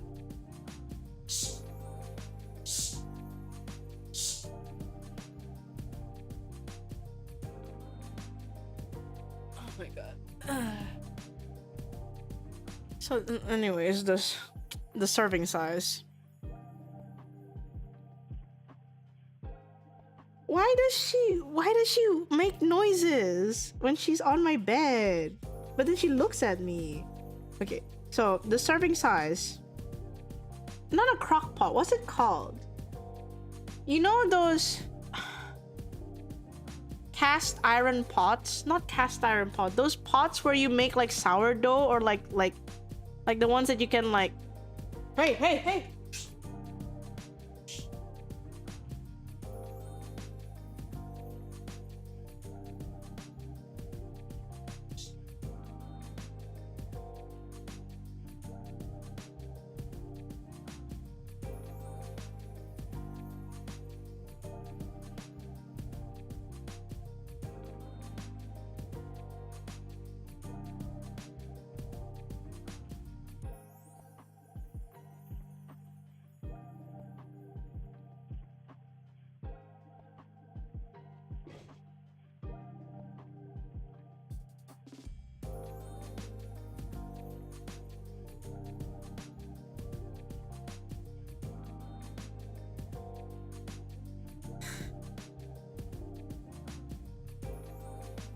My folded laundry has unfolded itself. My folded laundry has unfolded itself because of my cat.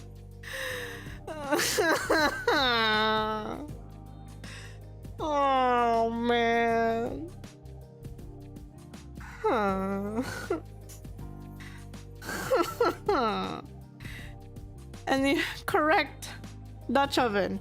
You know those mini Dutch ovens, the one that you would put like if when you want to make like garlic confit, like garlic confit, like that thing. When you want to make garlic confit, my pumpkin soup was the size of a small Dutch oven. That's usually just used for garlic confit. For $4.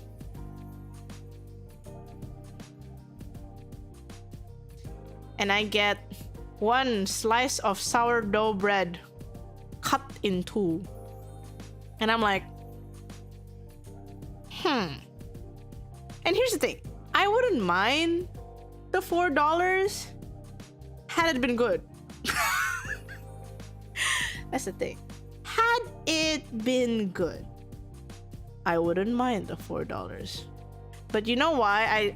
The thing is, I enjoyed it more when it was cold instead of hot.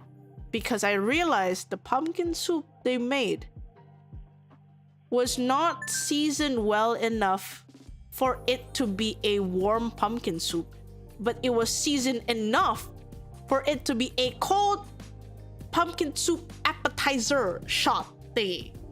That's why I'm like, you know, I would rather have a shot of pumpkin soup that's cold, like those cold appetizers. And I'm like, usually they just reheat it with a microwave. Here's the thing. Here's the kicker. It was more cream than pumpkin. I can tell. Because what makes pumpkin nice is the sweetness. I was expecting sweetness from pumpkins. Especially cooked pumpkins are always sweeter. All I tasted was cream. And I'm like, something is wrong. And the reason why I took offense to it is because there's no other flavor. Yeah, that's the thing. It's like pumpkin chowder. It really does feel like pumpkin chowder, but I was like so confused. And then I make my own pumpkin soup when it's in season, right? Back in Japan, I was a soup girl, so I would make tomato soup with grilled cheese sandwich, pumpkin soup with grilled cheese sandwich. I was literally making pumpkin soup with my mixer, with my blender. I was making like so much soup with my blenders. I'm like, yeah, like I was crazy in Japan. Like in Japan, I would make my own strawberry milk. I would make soups. I somehow managed to source like Italian like ingredients from a website from someone who's from Italy and then outsources like cold cuts and cheeses from Italy to their website, and they're in Japan, and I get that delivered like every 2 or 3 months because I fucking love their stock so much. How do you milk strawberry? So what I tried to do was just make like strawberry milk with like simmered down strawberries with sugar. So basically like making strawberry jam / strawberry compote, and then I would mix it with milk. And you know, the best milk to do it is definitely Japanese milk. I was chefing out there, but here's the thing. I don't use recipes. I just go like, I have an idea. And the strawberries was for sale. Therefore. Yeah, they just made random shit. It's really hard to go wrong. I would even find a way to like source like salted egg, because like people don't sell salted eggs there. I would find ways to actually source salted eggs because I wanted to. I'm like, where is it? Where's my salted eggs? I was a wild one there. I was really wild. But yeah, I was like, I don't know. I generally do. I feel like, wait, actually, thank God. Actually, we can ask Mia. Mia, do you think I was more whimsy back then when you first found me? I think I was, right? I think I was more whimsy back then. We were at a whimsy time of our lives. Yeah. I'm pretty sure anyone who saw me from 2020 knows that I was whimsy as fuck. Okay guys, for those who missed out 2020, I had a redeem. That basically, if you redeem it, I would open my window. Because I was in an apartment with a balcony. I would open my window and just scream ah outside. I was so damn whimsy that I had that redeemed on twitch.tv. Ah my god.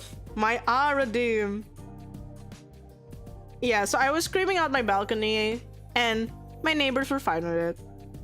They probably realized I was some weird kid. But yeah, I had like very weird? I was whimsy to a core. And then I got jaded. And then she's jaded. Sobs. Yeah, I was super whimsy. I lost that after the Great Depression of COVID. Everything changed with the Fire Nation attack. It really did. It's crazy, guys, because I was not the type to cry on stream, but I remember those dark days when I kept trying to stream, but I was just like so quiet. And then suddenly I would just cry. And then like I was like, I can't stream today, I can't continue, sorry guys. Like I remember like word per word, I was so depressed, but I felt like I had an obligation to like stream because I'm like, shit, I started all this, I can't stop this now. But like depression got hands, man. So I was like, man, yeah, it's been a while. But I do feel like the first part of the Japan whimsy was real. That was before the Fire Nation attack, and that was like my full potential. I was stupid in a good way. Cooking off vibes based, yeah. I feel like cooking off vibes is always fun. Some people don't like it when I cook off of vibes though. Actually, real question to you guys. I cook by vibes. But it doesn't mean that because I'm cooking with vibes it's gonna taste spectacular. But like, you know, sometimes you just want to vibe cook. I don't look at recipes because I'm just like, well, it's just me eating it. But like there are some people who's like, oh, I can't cook out of vibes, I need to look at a recipe 24/7, and I'm like, that's a little bit too much for me. I'm pretty sure their food is gonna taste better, but like I trust my vibes. Smiles? Yeah. Just make sure not to over salt, and you're pretty much good to go. You just have to gently like increase the I nearly said increase the dosage per minute. And I'm like, I don't think salt is dosage. Why did my brain go to dosage?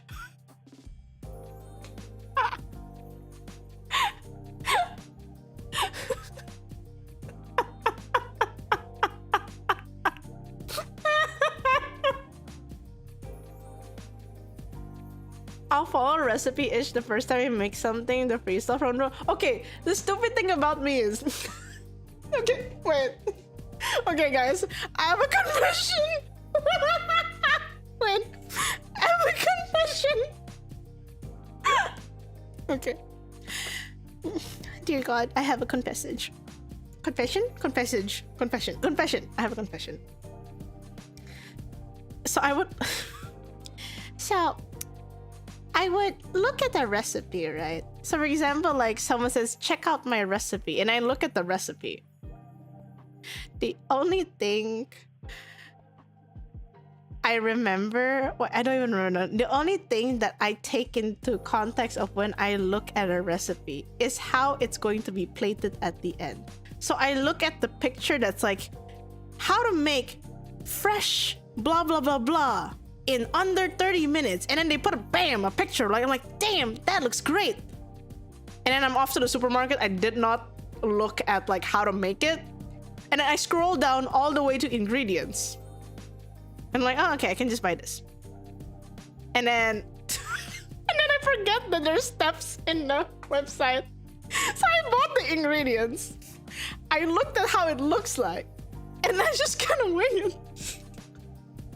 And I realized this is kind of like what I do too. I feel like this is the things that I always do when I'm like, what do you call it? When I'm cooking. I would buy the ingredients and then that's it. I just kind of wing it. Unless they say it in the video. And it's something that I can remember. Like, I was obsessed with making blooming red onion in the microwave, and then you just have to like weave in what's cornet in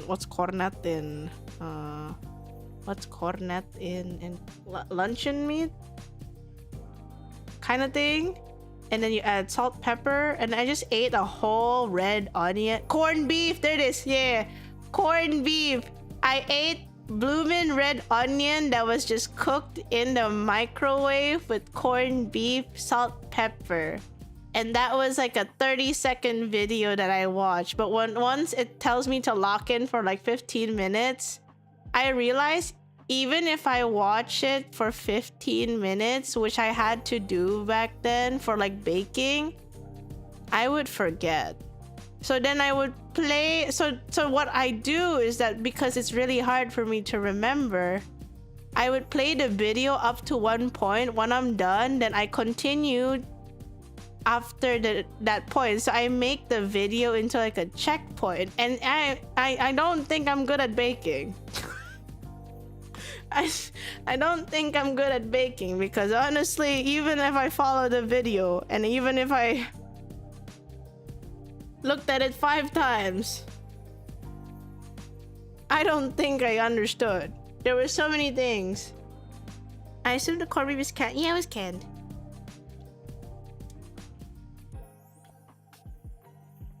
No, but here's the thing. I can make really good pasta because pasta is vibes. Do you guys agree? Making pasta sauces and pasta is like all vibes. That's why it's really easy for me to make pasta. It's easy for me to make lasagna. It's really easy. Like, did you guys know I actually made a lamb pesto with like Alfredo, like lasagna kind of vibe. So it was like Genovese pesto with lamb meat. But that was like lasagna. I've made normal lasagna as well. And honestly, I winged it. I make a lot of tomato-based pasta. I've made carbonara that I've just low-key winged from a 30-second video from the pasta queen. I was like, tears from the gods, which is pasta water. And then pecorino romano. And then like egg and blah. So it's like... I don't break the noodles. I always like the thicker noodles. I don't break them at all. But yeah, pasta is one of my favorites. And then the other thing that I could do is make random... What did I make that my friend liked? I forgot. Drinks. Yeah, so funnily enough, guys, most people be like, oh, she's really good at cooking. And I'm like, oh, but for Ray's really good at like making drinks.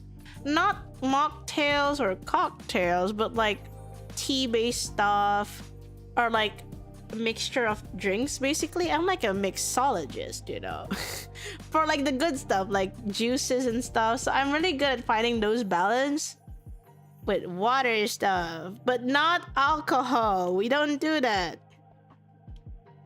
Ooh. Wait, right, Karin, did I tell you I figured out how to make the fruits tea from Hoshino Coffee? It's actually so easy. If you want me to make for you when I go to Japan, you can stock fruits tea and then you can set how sweet you want it to be. I just need a jug. It's so easy. I was like, whoa, this is so easy. So fun. But yeah, I love drinking. I think Senpai would also like it too. I think Senpai would also like it too. So I think I want to make one. It's just nice because like in Indonesia, fruit is like all year round. The only hard part about Japan is that fruit is seasonal. You know that's the craziest. Oh my god, that was like one of the craziest culture shocks ever when you realize fruit is seasonal. I'm like, oh, fruit is seasonal? What do you mean? Like I would have like months of no like specific fruit and I get so sad and I'm like, is this the privilege? It's also seasonal? Not really. Here's the thing. It's seasonal in Indo, but it's always there. It just tastes shittier. But in Japan, if it's not in season, it doesn't exist. It doesn't exist. Most times, if it's not seasonal in Japan, it does not exist unless it's frozen. But most times, off-season means the fruit no longer exists in the supermarket. It is so hard to find a supermarket that actually has off-season fruits. Yeah, fresh seasonal is always best. But like in Indonesia, even if it's not seasonal, like if it's not its season, you can still get it. And that's really nice, you know? And guess what, guys? Most fruits are summer. So, because we are summer all year long, most of our fruits are just there forever. It's only an issue when the fruits are not tropical fruits. That's when it gets a little bit hard, but like, honestly, the fact that this country has so much bananas makes me happy because Japan only has one type of banana. And that's sad, guys. You know, when I was in Japan, having just one type of banana felt like a crime to me because that banana was not fitted to be pan-fried. I still tried though because I wanted like pan-fried bananas with chocolate sprinkles, or either like pan-fried bananas and then you like put a little bit of sugar on top and then you brulee it. So nice. Ray tried to convince me to move to Indo for the bananas. Why move to Indo if you can just go to Bali? Why don't move to Indo? There's more sadness than happiness right now. But if you go to Bali, or like, you know, just be a tourist. Be happy. Be happy as a tourist. You can swing around your wage because any wage at this point is probably better than whatever the hell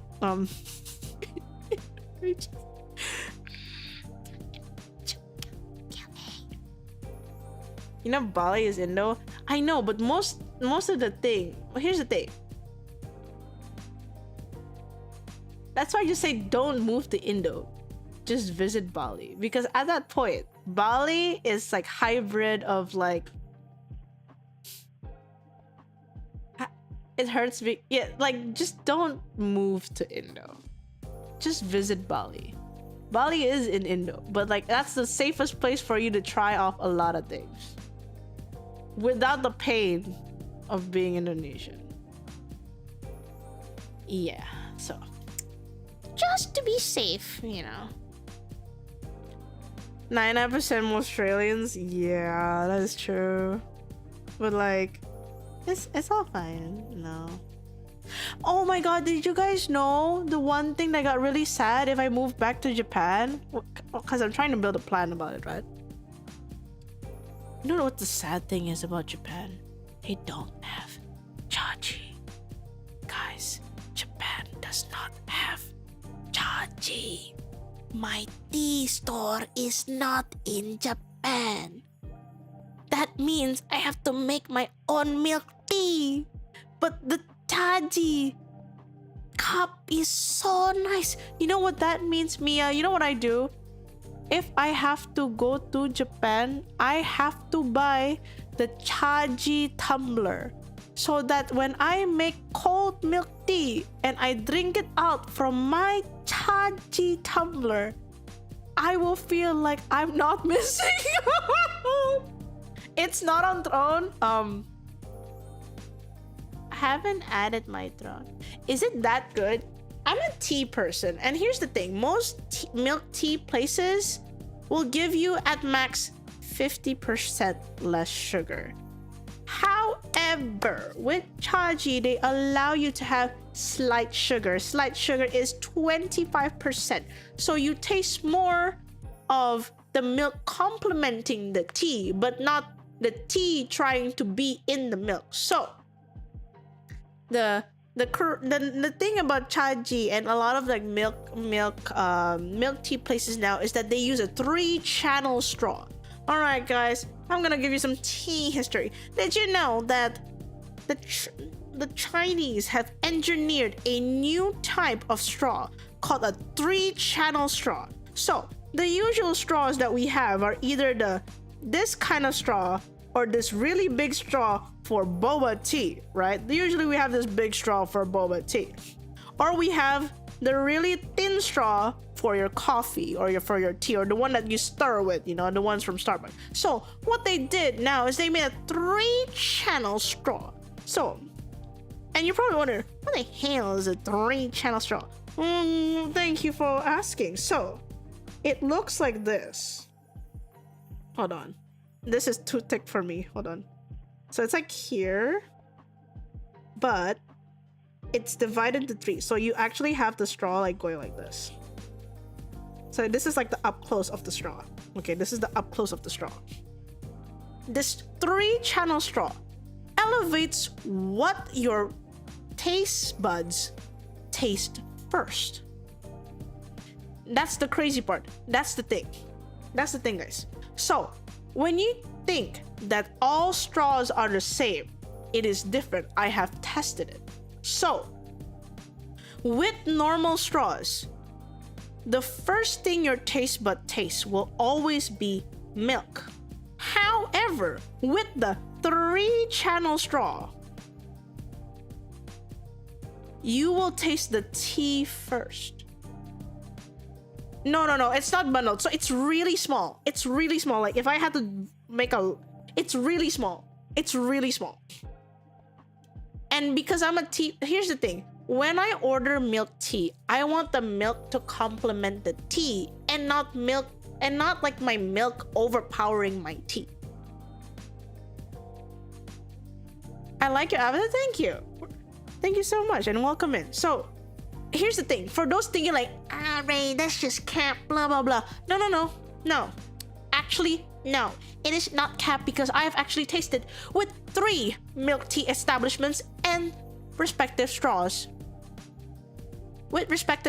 So I saved a Chaji straw, or at least a 3-channel straw, and purchased 3 different milk teas. Crazy. And I tried sipping on every one of them with the normal straw. And what do I taste first? Sugar and milk. The usual experience. However, once I used this 3-channel straw into the 3 different milk teas, I taste the tea first more than the milk. And I'm like, holy shit. Because it made me feel like, because I can taste so much tea, that sometimes some tea can actually be more overpowering to me.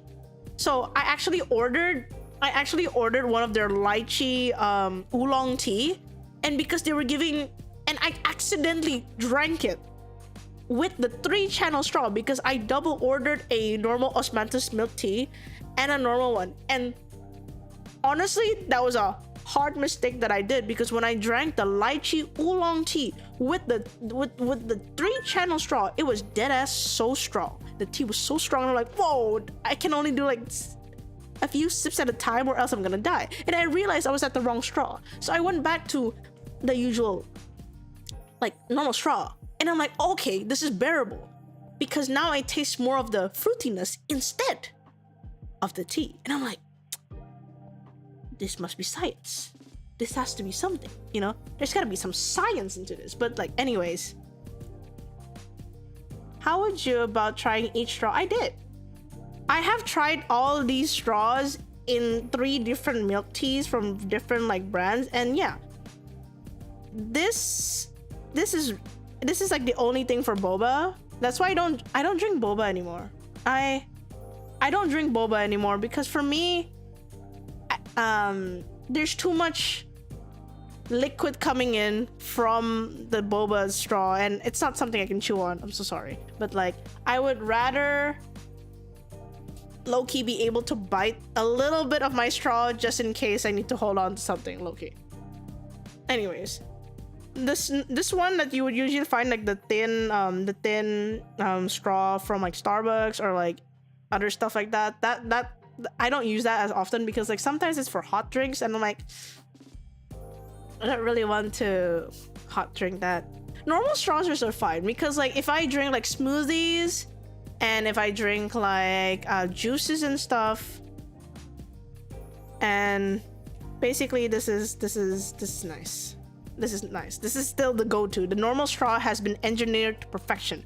I just didn't think the Chinese would invent this 3-channel thing, and that's why most milk tea places these days that are opening up in Southeast Asia are starting to be more bold and more like expressive about what teas they use. And usually when you enjoy tea, they would only just say like, oh, we're using like jasmine tea for this milk tea.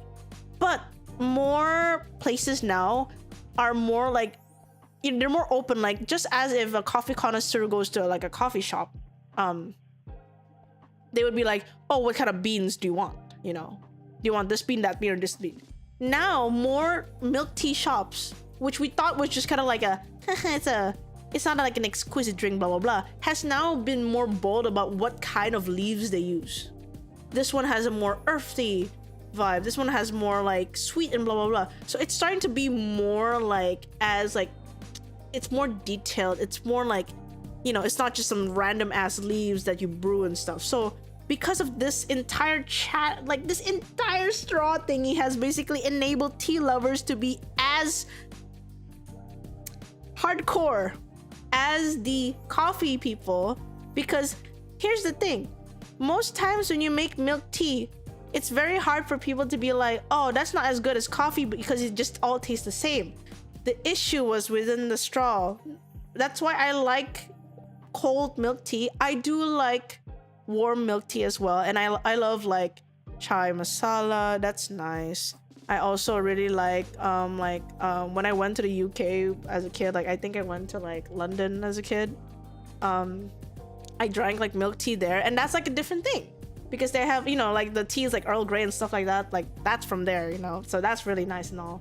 But like the Chinese has just went from like, here are our usual like tea leaves that we usually have like for like ceremonies or like seriousness or kind of like more like health benefit and stuff, but they decided to use it with milk, but then the milk is not overpowering, so you don't feel like bloated and blah blah blah. You just experience tea with an elevated, you know, taste. Sorry, I'm like blasting about tea because I love tea. Like, I don't have a lot of tea lovers around me, and it makes me sad. I'm like, y'all talk about coffee this, coffee that, but like milk tea, like any type of tea, I love. Fruit tea, milk tea, just plain tea, tea with sugar, tea without sugar.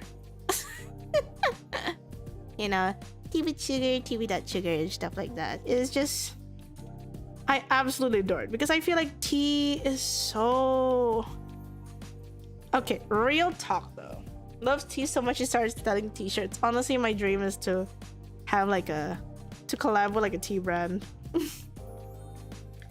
If I could collab with a tea brand and I really love the tea, like maybe make like a merch for it or stuff like that, I would be like jumping on the moon and be like, oh my god.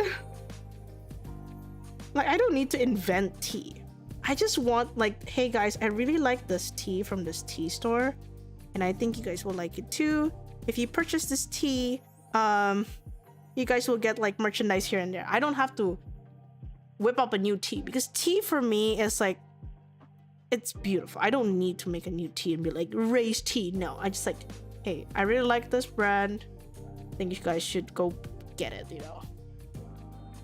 Can you become a Japanese Oba-chan who sells tea? We gotta start making our go back to Japan plan. I think we gotta start doing that, man. we gotta start doing that. I'm more of a coffee person, but I can see the appreciation for tea. And the reason why I'm not really much of a coffee person is because it's bitter for me. Most coffees for me, even like iced coffee and stuff like that, for me, generally it's more bitter than I would tea. Tea, even without sugar, there are teas that are just built not sweet. Like not sweet, not bitter. And that's why I'm not like a really much of a coffee person. Yeah, the thing is, like, I love the subtleness of tea because it doesn't hurt me like coffee. I can't die until we get Raisin tea blend. Oh my god, I would love that. Is there a sweet spot for bitterness, like a good green tea? Green tea is usually the bitter side, but yeah, usually if you want it, that's why, like, most times if my friends, how do you say, most of my friends, anytime they ask me like, hey, let's go to a coffee shop, I would order tea. I'm that one girl that's like, oh my god, let's go hang out at a coffee shop. What are you gonna order? I order literally like a fruits tea or like milk tea or like a matcha latte. I'm like over there. I was like, oh, I'd like the tea, please. I am that one girl, guys. So if you okay, it's okay. Here's the thing, guys. Is that the lovely raving artist? Yeah. Okay, you know, here's the crazy part, guys. All right, for those on YouTube who don't know. So, I went to this like bread restaurant once, and like they're basically their main product is steamed bread. So they cook bread and then they steam it again, and it has this really nice texture. I went into the establishment not wanting to taste the bread, but I looked at their menu and I saw they sold sweet potato fries, and I'm like, that feels appetizing. So I ordered these sweet potato fries, and that shit was so damn good that my friends also took it. And then the next time we came back, we had to order that because out of nowhere, the bread store had really good sweet potato fries. No, it's not steam bun. So it's bread that has been baked, but then they steam it afterwards. It was a weird thing. But yeah, sweet potato fries. And it was so good because the sweet potato fries, they weren't, they didn't lose color is one. The seasoning was spectacular, and they also had a dash of cheese on top. Grated cheese, and not your typical powdered Parmesan cheese. No, not that. But it was simply grated cheese. I can tell from the texture. It was so beautiful. And I'm like, oh my god. Ooh. You know, it was a delight. It was an absolute delight. Yeah, it was not the super cheesy one, but like it was enough to give like what you call it? Enough to give saltiness, but like in a fun way.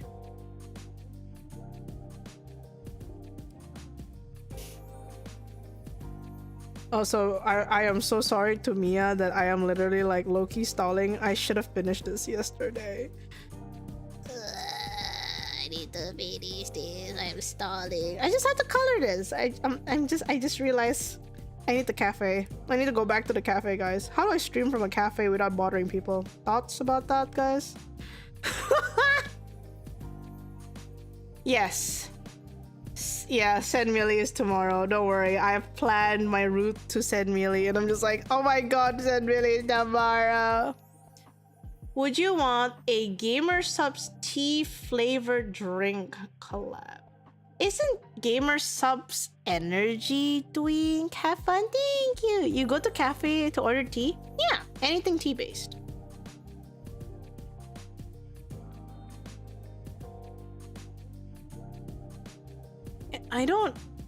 Guys, I don't really like energy drinks, but I do like Pocari Sweat.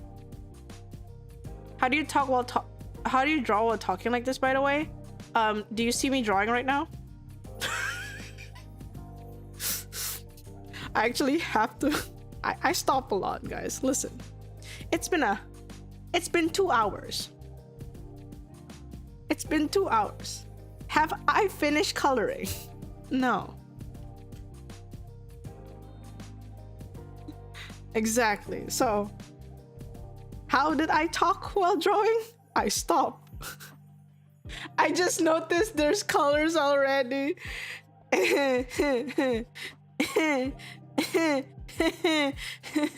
You know, guys, real funny. There's not 1, not 2, but 3 rays in the stream, and guess what? The depressed one is on the left. Woo! That's crazy.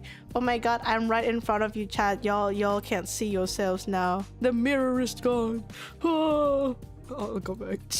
Oh wait, I can block here too. Goodbye, YouTube chat.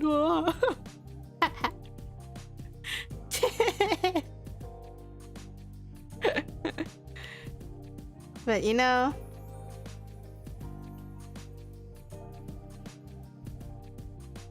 guys, all in all, I'm going to find people that won't like me.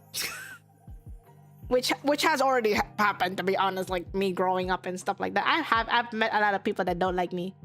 And a lot of those people would be like, you know, a lot of the people would say like the meanest things, or like, you know, they would assume that like, you know, just because they hate me, and then they're basically like, okay, the craziest claims I've heard about someone who like stopped being my friend, not because I cut them off, but because they decided to cut me off.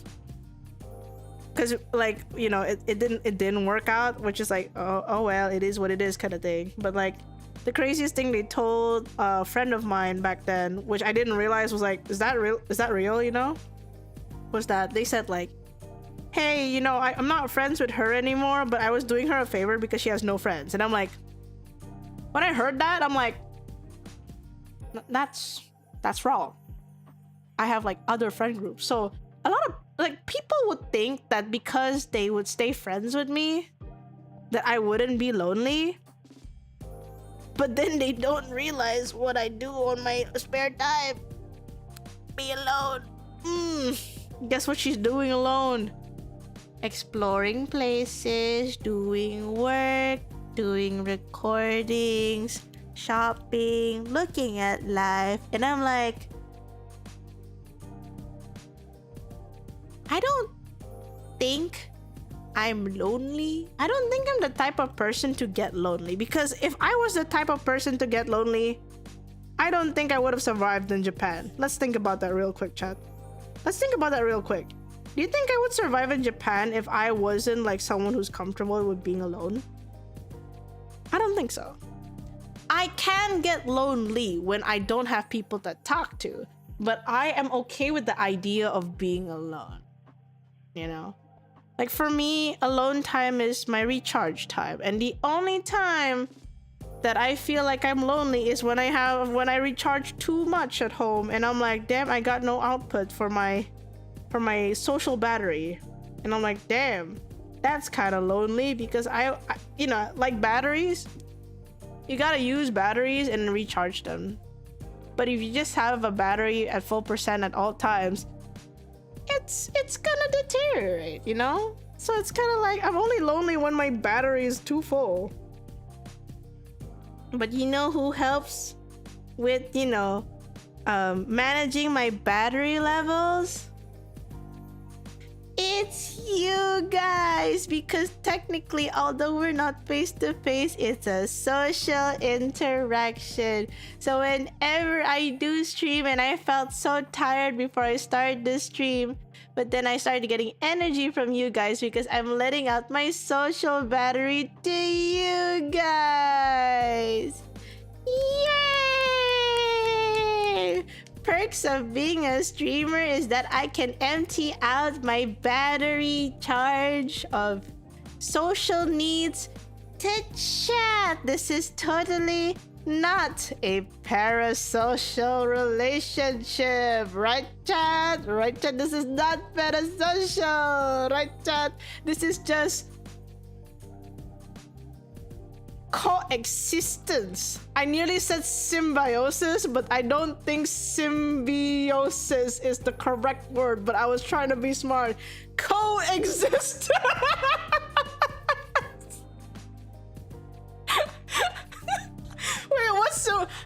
What's symbiosis again? I forgot. Isn't it like merging? Is that merging? Was it merging? I forgot. Wait, sim.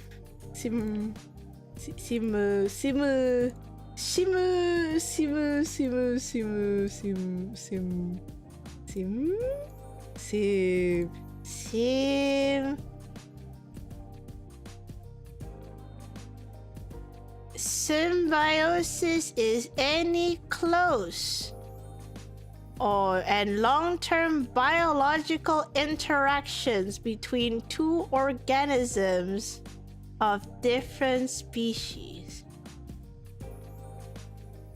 There is 3 types of symbiosis.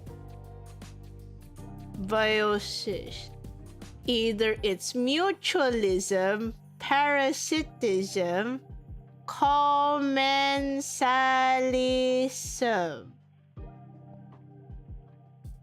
Okay, so commensalism, one benefits, other is unaffected.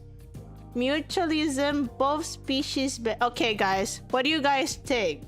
One for mutualism, where we both get benefits, or are we commensalism, where maybe I'm the one who gets the benefit and you guys are unaffected? Surely we're not parasites, right? Am I harming you guys?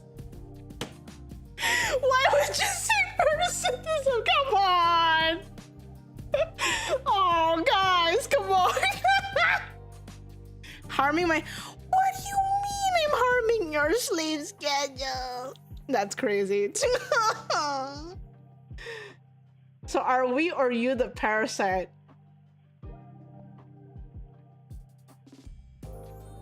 I'm just a girl on the internet. I don't think I'm the parasite, right?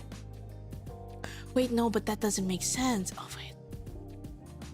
No, but it's also hard if chat becomes the parasite because there's too much, and if there's too much parasite, that doesn't make sense because usually one thing has one parasite.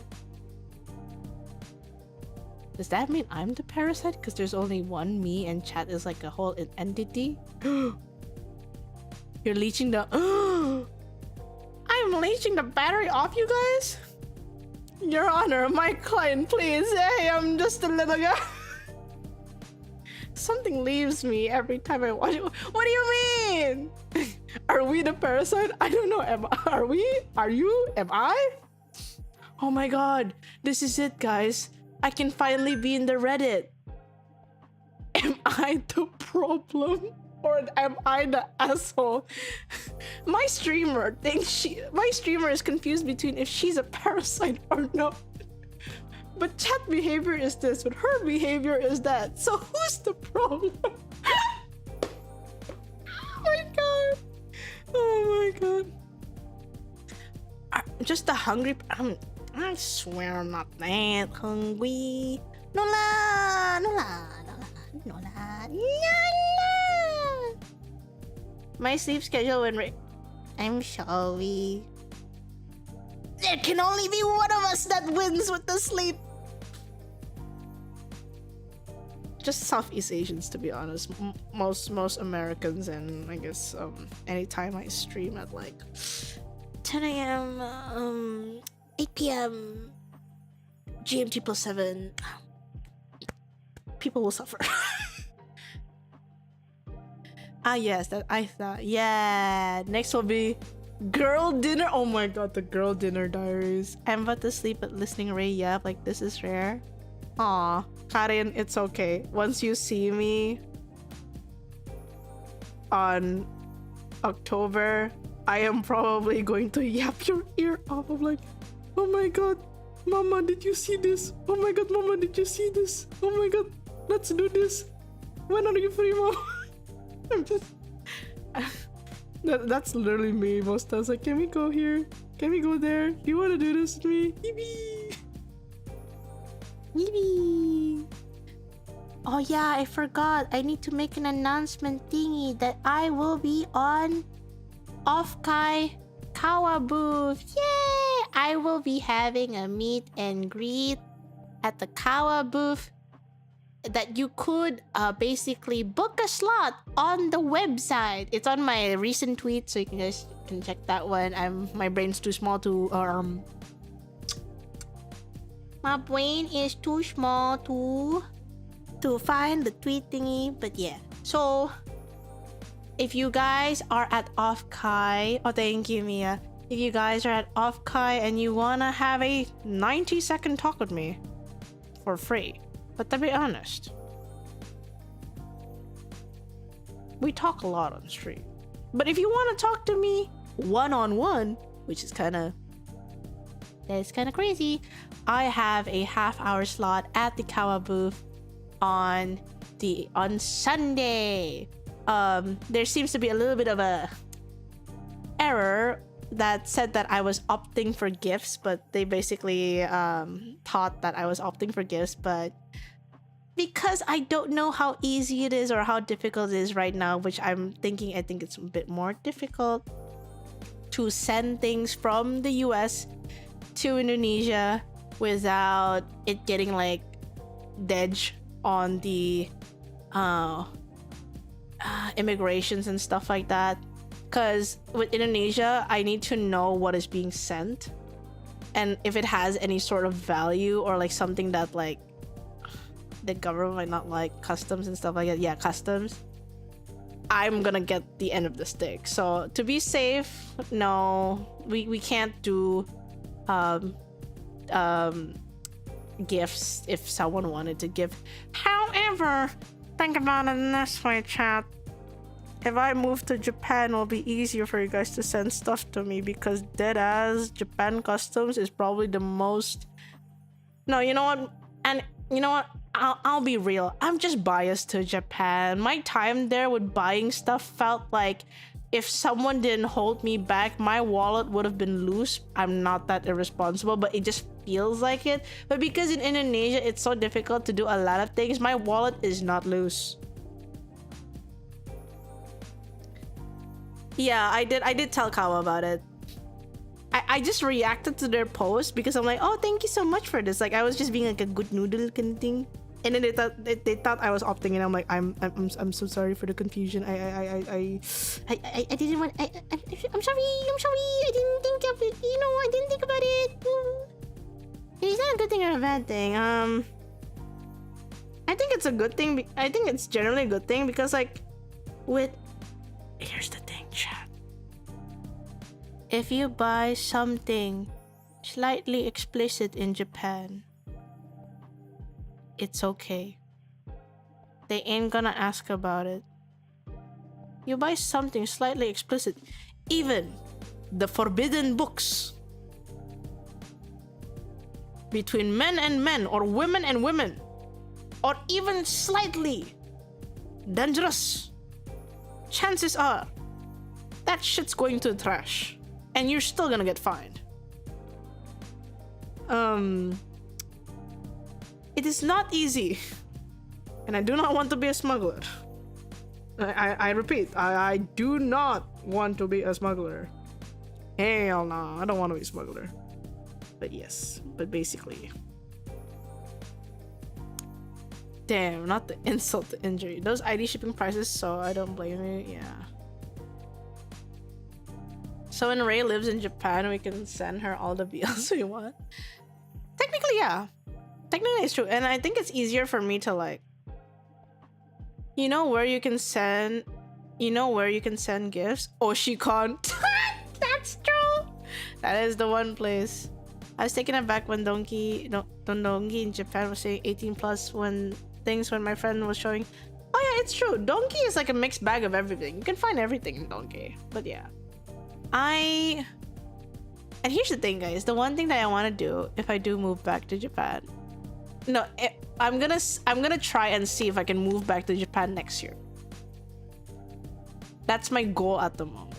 There's still things that I have to sort out in my brain, but I do feel like it's how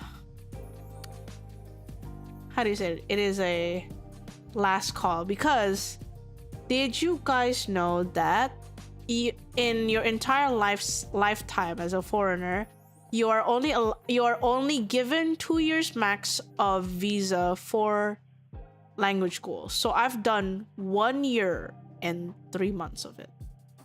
So the only chance I have back to go back to Japan with a visa, before doing my best trying to find like a working visa, is to do language school one more time.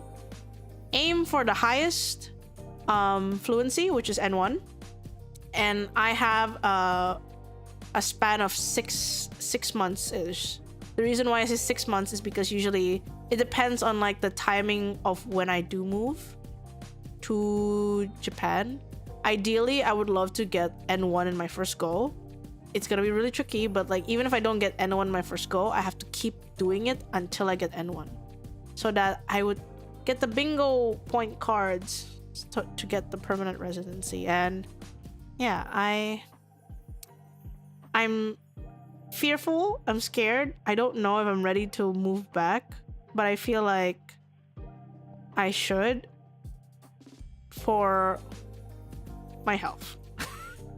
For my mental health, which is a strange thing for most people to say, to like move back to the place that basically made my first depression kind of thing. But like, rather than focusing on just the depression itself, I feel like that's the one place I could be me.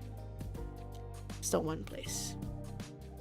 Is it a good scare? It is a mixture of both, because I'm a family person. You know, I'm a family person, so I don't know if it's right for me to leave again. Yeah, I feel like it's just like the fear of like, is it really time to leave again, you know? Especially since like health is like a big like discussion these days between my family. But I feel like as much as I care about them, I should care about myself as well. You know?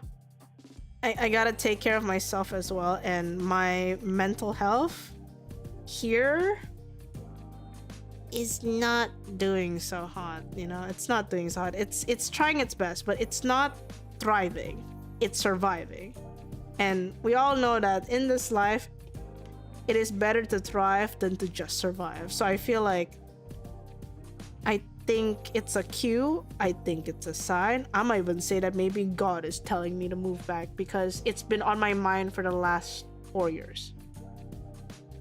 Family person, family. I still care about my mom and stuff. Like, she's been having like some health issues as well. I care about my brother as well. But how much they care about me, maybe it's something I can't see because their love languages are different. But I do know that the one thing I can only ask for you guys, if like the move is confirmed and stuff like that, is that you guys gotta help like push me, like motivate me when I'm down. Like, I need you guys to help me with that, like to push and motivate me when I'm down, because I want to be that person that whenever I want to, I can fly back to Indonesia in a heartbeat. I want to be that person. Not saying that like, oh, she wants to be like a rich person so she can fly at any time, but like when there's emergencies happening, when I'm feeling homesick, or when I need to do something in Indo, I have the means to do that. That for me is luxury. I don't need no bag, no luxury clothes, whatever. Sure, I love clothes and stuff like that, but that's not gonna make me feel like the most happiest in life. But the one thing that I do know that is that if I'm able to, how do you say it, venture back and forth between Japan and Indonesia without worrying about like, do I have enough money to fly, you know? That is something that I feel like, that for me is when I understand that I have made it in life. because I know that I will get homesick. I know that I will miss my family. I would miss like being around home, because home for me is home, regardless of what it has trained me to do, goods and bads. It's home, you know. And honestly, I've made a pretty decent room. Like, my room is really like my happy safe space kind of thing.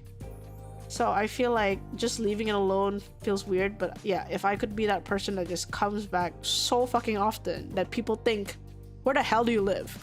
You know, like if I can make people go like, where the hell do you live?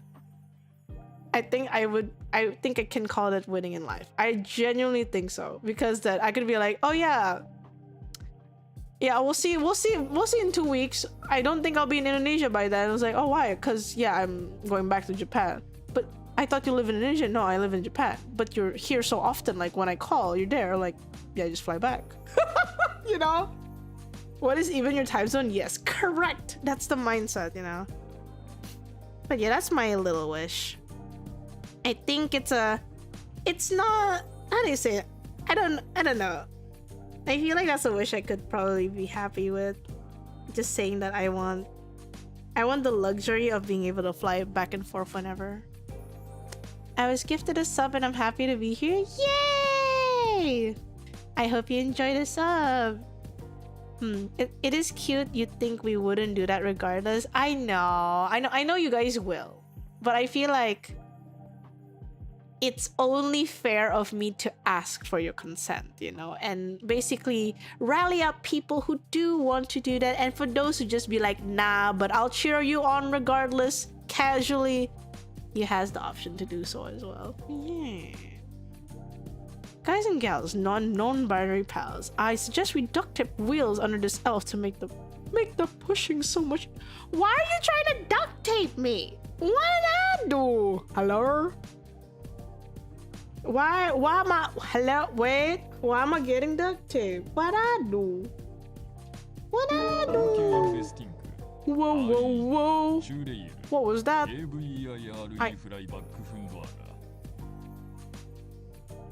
What the? Wait a second. I saw something appear, but why is there no notification feed on? What the hell? What the? Oh. What happened? Where was that from? Hey, where's that notification from? Now I'm scared. I heard the noise. What? Where did it go? No. I'm determined. I'm going to stream elements. I saw something. Save progress? Wheel. Thank you. Hold on. Mystery? No.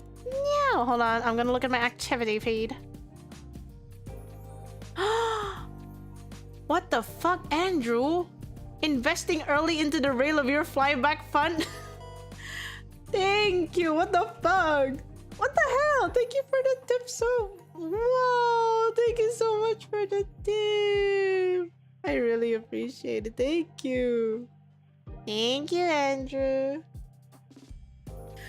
$1 million. I feel like I asked for you guys' consent. Honey, you are the type who we need to ask consent from to offer help, because your ass is too stubborn to accept it other.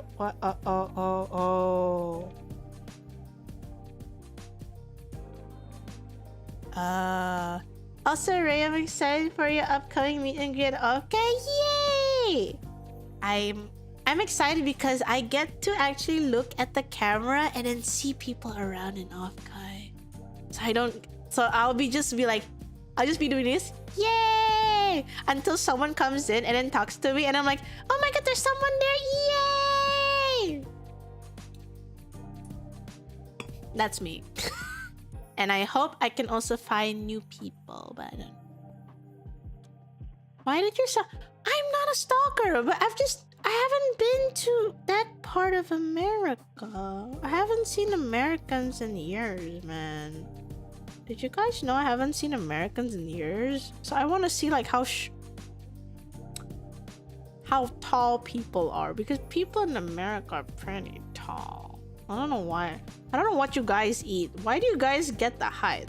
Can you like spare some change and like give me the height? You know, asking for a friend.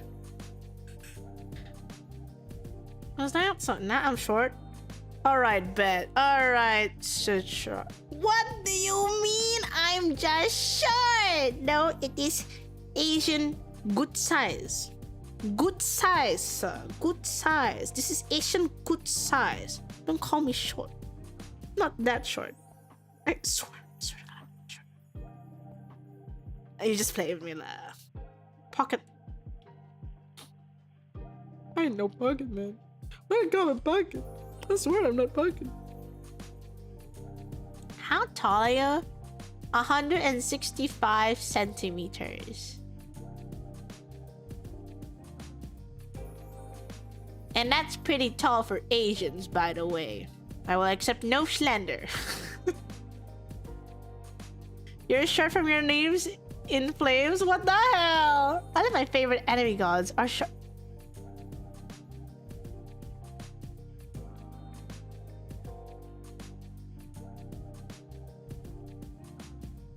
You're 1 cm taller than me.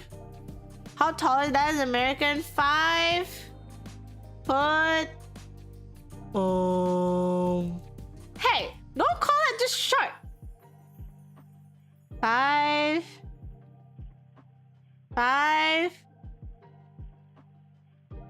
foot. 5 foot 5 inches. 5 feet 5 inches. Is that how do you say that? Do you say it as 5'5"? Is that how you say it? 5'5"?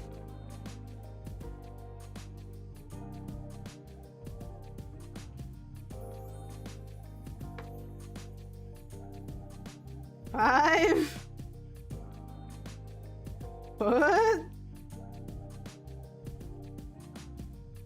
How do you... Why do people... Wait, whose feet are we using? 5 foot 5? 5'5"? Not yours, I hope. What the fuck? You can just say 5'5". 5'5" is correct. Also, the average woman in America is 5 foot. I'm taller than the average woman in America, guys. Beat it. Beat it. I am tall. Thank you. Thank you, Sichuan sauce, for the ego boost. I was saying out loud, thank you for the ego boost. What do you mean I'm an average? Listen, if you just go to Asia, you're 165, yeah. Yeah, see guys, see, YouTube is being nice to me.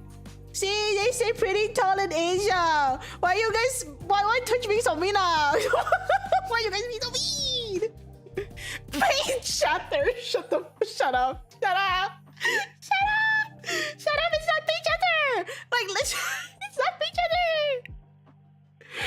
Ooh, I'm gonna get you. I'm gonna get you one day, chat. I'm gonna get you. Stop using your second act. Shut up. Shut up. Shut up. Shut up. Shut up. Shut up. Shut up. Shut up. Shut up. Shut up. Shut up. You're the one who started this convo. I'm just saying that I'm pretty tall for the average Asian. That's it. Okay. You're too short to get us.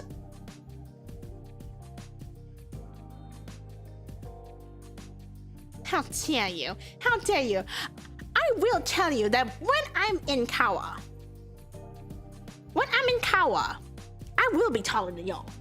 One question, why are you not using your main channel on YouTube to double stream instead? Because it hurts my branding for the main channel. So the main channel for me, I'm gonna just say it. There's too much Indonesians. My main channel has a lot of Indonesians that has forced me or basically complained to me that because I'm Indonesian, they want me to speak Indonesian, it's weird. So I'd rather not stream there, and I would rather just put the thing that I'm most passionate about. And honestly, the thing that made me go up to 20k, I'm gonna be real, chat, the thing that made me go up to 20k is music. Like 80% of the time, it's when I release a cover. So I do know that me as a streamer is not a great asset for the growth of that channel. However, I still want to at least give an option for YouTube. So that's why the second channel. And honestly, guys, I've been doing stupid shorts. You can tell the shorts I've been posting on this channel on YouTube is so low effort that I forget to cut out like one part of the jump scare kind of thing.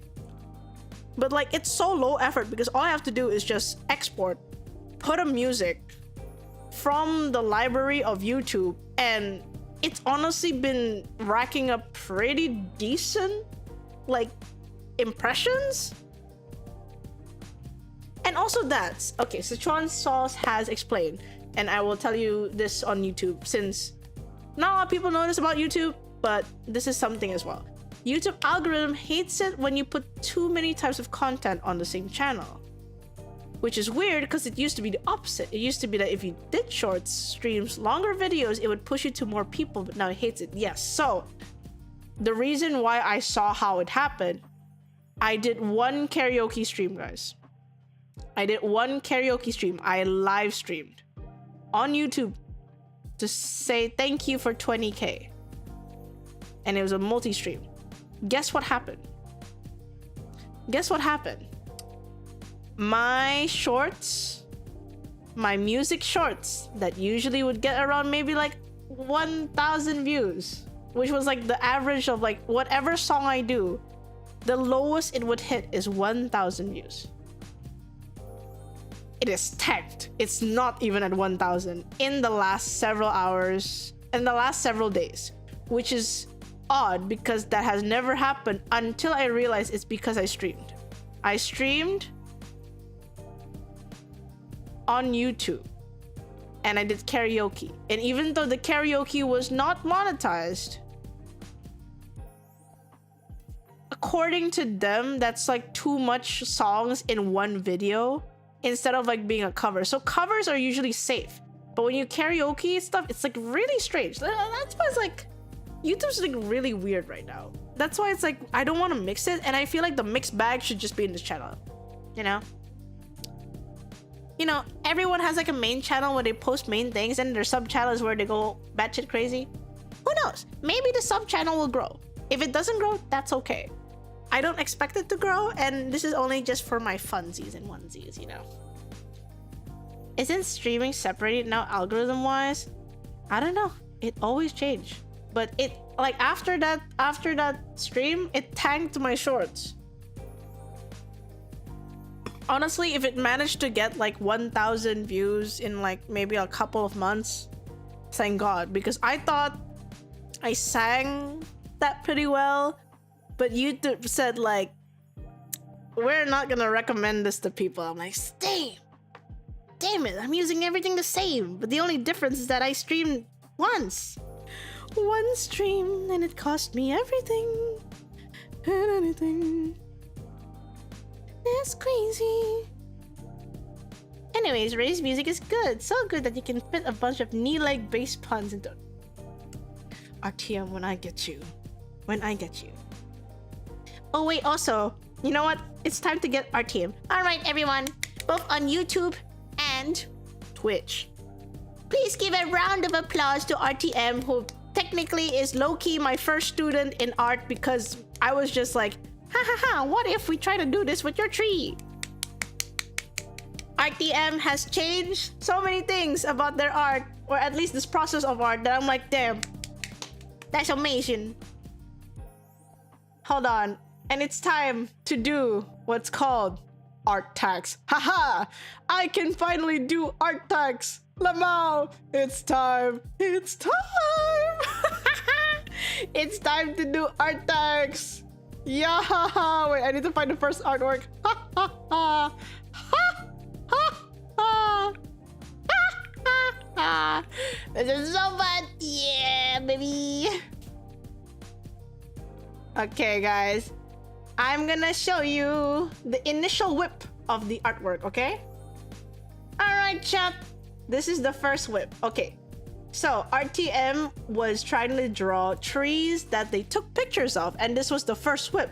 And honestly, it's getting somewhere. But I'm like, you want to make it look more realistic. So, and I was like, so I gave like my tutorial, like a fast tutorial, like, okay, let's see what I can do. And guess where RTM is now, guys? Are you ready for the reveal?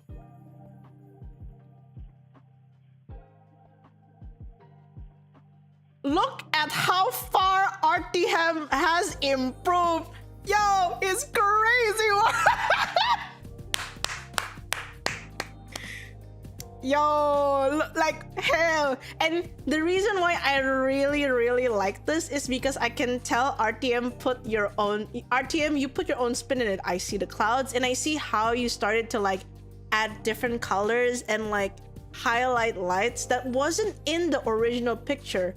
But it is like, again, art is like free for interpretation. So you really made this into your own artwork with the things that you wanted to put. And I really like it. It's looking great. And I'm like, oh my God. I don't know if you're gonna keep going with this and like keep improving it and stuff. Like you can. But like, I genuinely love how far you've come from your first whip. And I can tell you were kind of like trying your best to figure things out. But like just with one simple like, hey, why not take this perspective or like try to do it in this style, like in this style, or like kind of like in this method of like you don't really have to think too much, but like you focus on what makes an impression and stuff. And like, look at that! I'm so happy! My God! Like most of this is RTM's hard work. I only gave like a pointer. Like deadass, I'm like, okay, honestly guys, RTM takes the entire credits because all I did was this. All I did was kind of like study it. I only studied it for a bit. That's what I only studied for a bit, and I just told like you can use the same brush to, how do you say, you can use the same brush to delete things, you can use one brush for everything kind of thing. So yeah, so you can tell that my artwork and RTM's is different. With RTM's, okay, so with RTM's, your style of painting right now is actually very similar to how people who do oil painting and basically acrylic based paintings do IRL. So honestly, if you're able to adopt this kind of painting style to like a real canvas, it's gonna look really nice because the canvas will help you give those like extra textures. Yeah. And yeah, with mine, it's more of just like making sure that it's kind of similar. You see the vibe. RTM has gone the extra mile in making details. I didn't because I was like a study. At this point, I can't find anything more to add in the piece at the most. I consider this one complete. Oh my God, congratulations on your first completed artwork that you showed me. Don't forget to put a signature on the bottom right so people know that you're an artist, you know. Their new name is now Bob Ross TM. But okay, but that study helped me significantly even if I didn't use the same brush.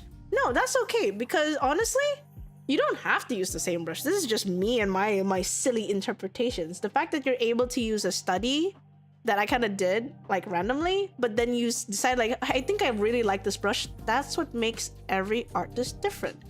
You don't have to do the same thing. You don't have to make the same thing, but the fact that you're able to be like, I think I've learned something from someone else, but I'm going to make the creative decision to use this instead, is what's going to make your artwork yours. Those little decisions that you do. So don't feel bad or don't feel like, sorry I didn't use the same thing, but feel proud that you're able to make those decisions for your own art. Because a lot of people who do start making art struggle with how much can I pick and choose, like how much can I mix and match, you know?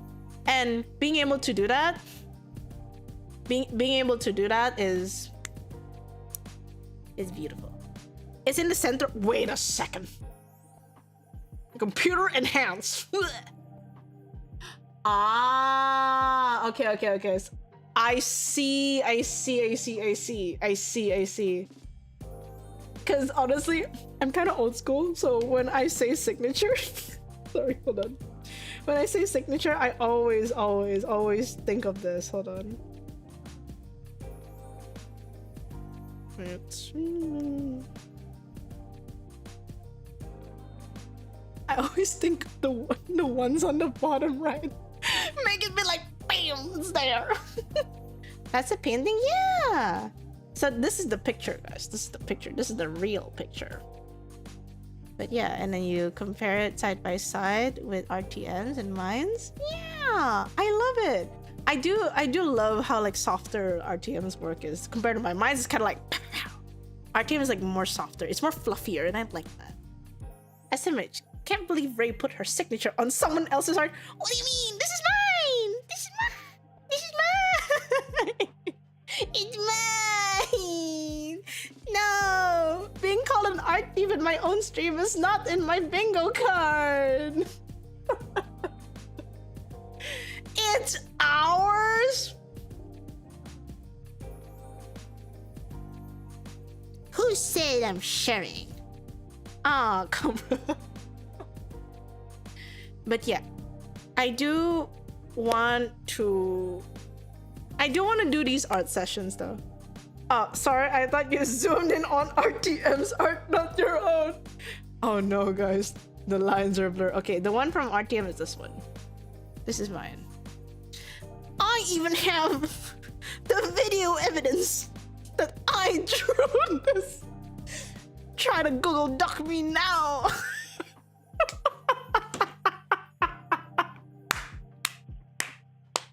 Wait.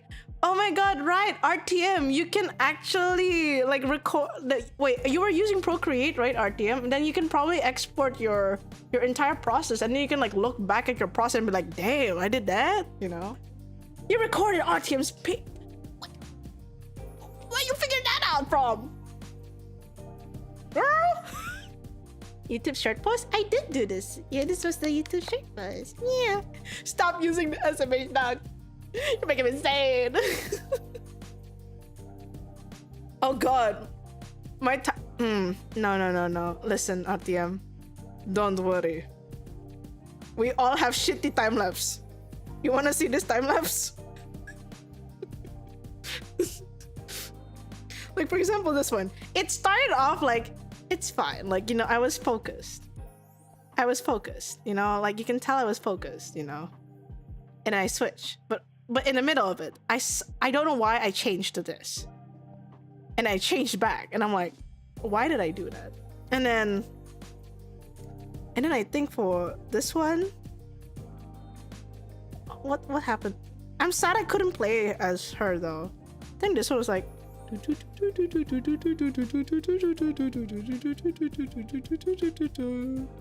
I was drawing something else that didn't work, so I ditched it. At first glance, the artist seems confident. Line after line. Oh my god. I think this one was the fastest. The one I kind of like randomly drew. This one was kind of random.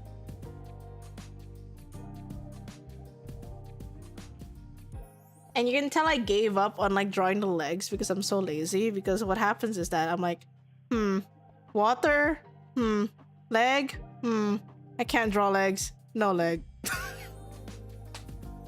Sometimes I am just a ghost. Sometimes I'm just a ghost, guys. Sometimes I'm just a ghost.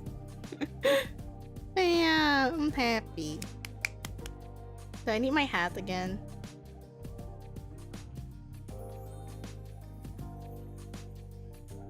Brilliant.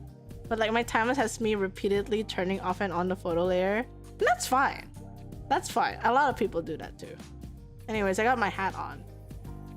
And it's also time for me to end stream because I did say it's gonna be a short stream. I need to finish this soon. I have to color, but I got too fun.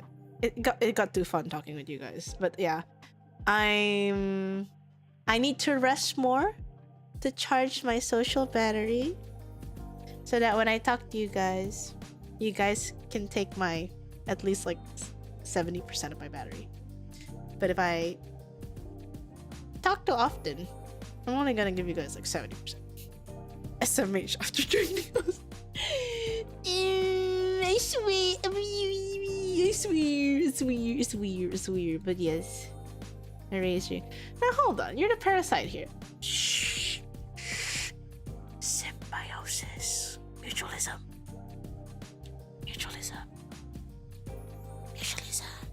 I'm gonna try to draw more often now too. Yeah, of course. Oh my god. I really need to make like the whole format of like drawing together like for 3 hours and lock in, and then we review everyone's art. I still want to do that. I just need to make a format for that. Whoa. Calling us person? No. Wait, is the thing on? Oh my god, my TTS wasn't on. I'm gonna read it. Wait, I will read it out like Dodger.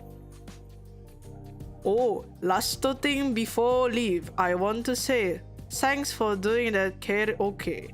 It made my week. I have been humming Persona song all day at work.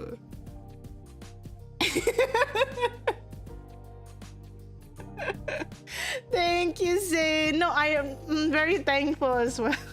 I'm thankful as well. Thank you so much for coming to my karaoke. I'm very excited. I'm very happy about it. I will figure that entire latency situation though. That shit was annoying, but I'll figure out the latency issue later on. Save the Soul Society. raelaveire. But yeah, thank you for coming to stream today. 今日の配信来てくれてありがとうございました。とっても楽しかったです。Now to find someone to raid on Twitch. And thank you as well, YouTube, for those who came today. It was I should make waiting rooms, but I don't think I'm the type of girl to make a waiting room. So it is what it is, but it is time to find someone to raid on Twitch. Honestly, if I had the energy, I would stream to 1 a.m. because today, guys, my girly Alteru is revealing new clothes, new fit. So I wish I could stream all the way to there, but I know that I need a break. So I think we are going to send you guys to... What do you guys feel like? Oh wait, Eri is streaming. I think we'll go raid Eri. Let's go raid Eri. It's rare to get like a time where Eri is streaming and then I'm ending stream, so I think that's pretty good. Yeah. It's okay, guys. You don't need to say like we came to raid, but like Eri is also... Did it? Wait, did the raid start? Raid. Oh, there we go. Okay, so since there was an art stream, we're going to raid a art streamer as well. Eri has drawn like a lot of amazing things, and I'm pretty sure you guys will learn a lot of things from Eri as well. So thank you so much for coming, and thank you YouTube as well for being kind. Thank you for those who actually stopped by on the second channel. We'll do our best. We'll do our best to make sure that I have more streams on YouTube. I'll find more free songs for you guys to hear so that you guys don't get bored by the same song over and over again. But thank you so much for coming today. I really appreciate it, and I will see you guys maybe on Sunday, but we'll see. I'll send pics of tomorrow as well. Tomorrow I'll tell you guys, because tomorrow I'll be watching Sentimental. Yay! Concert after so long, and it's one of the concerts, one of the bands that I'm really excited for. So bye bye. Thank you so much, guys, and I will see you guys the next time. Just check my Discord and all those stuffs if you want to make sure you get convos off stream and schedules, kinda, maybe. Anyways, bye bye. Bye guys. Bye bye. Say hi to Eri for me. Bye bye.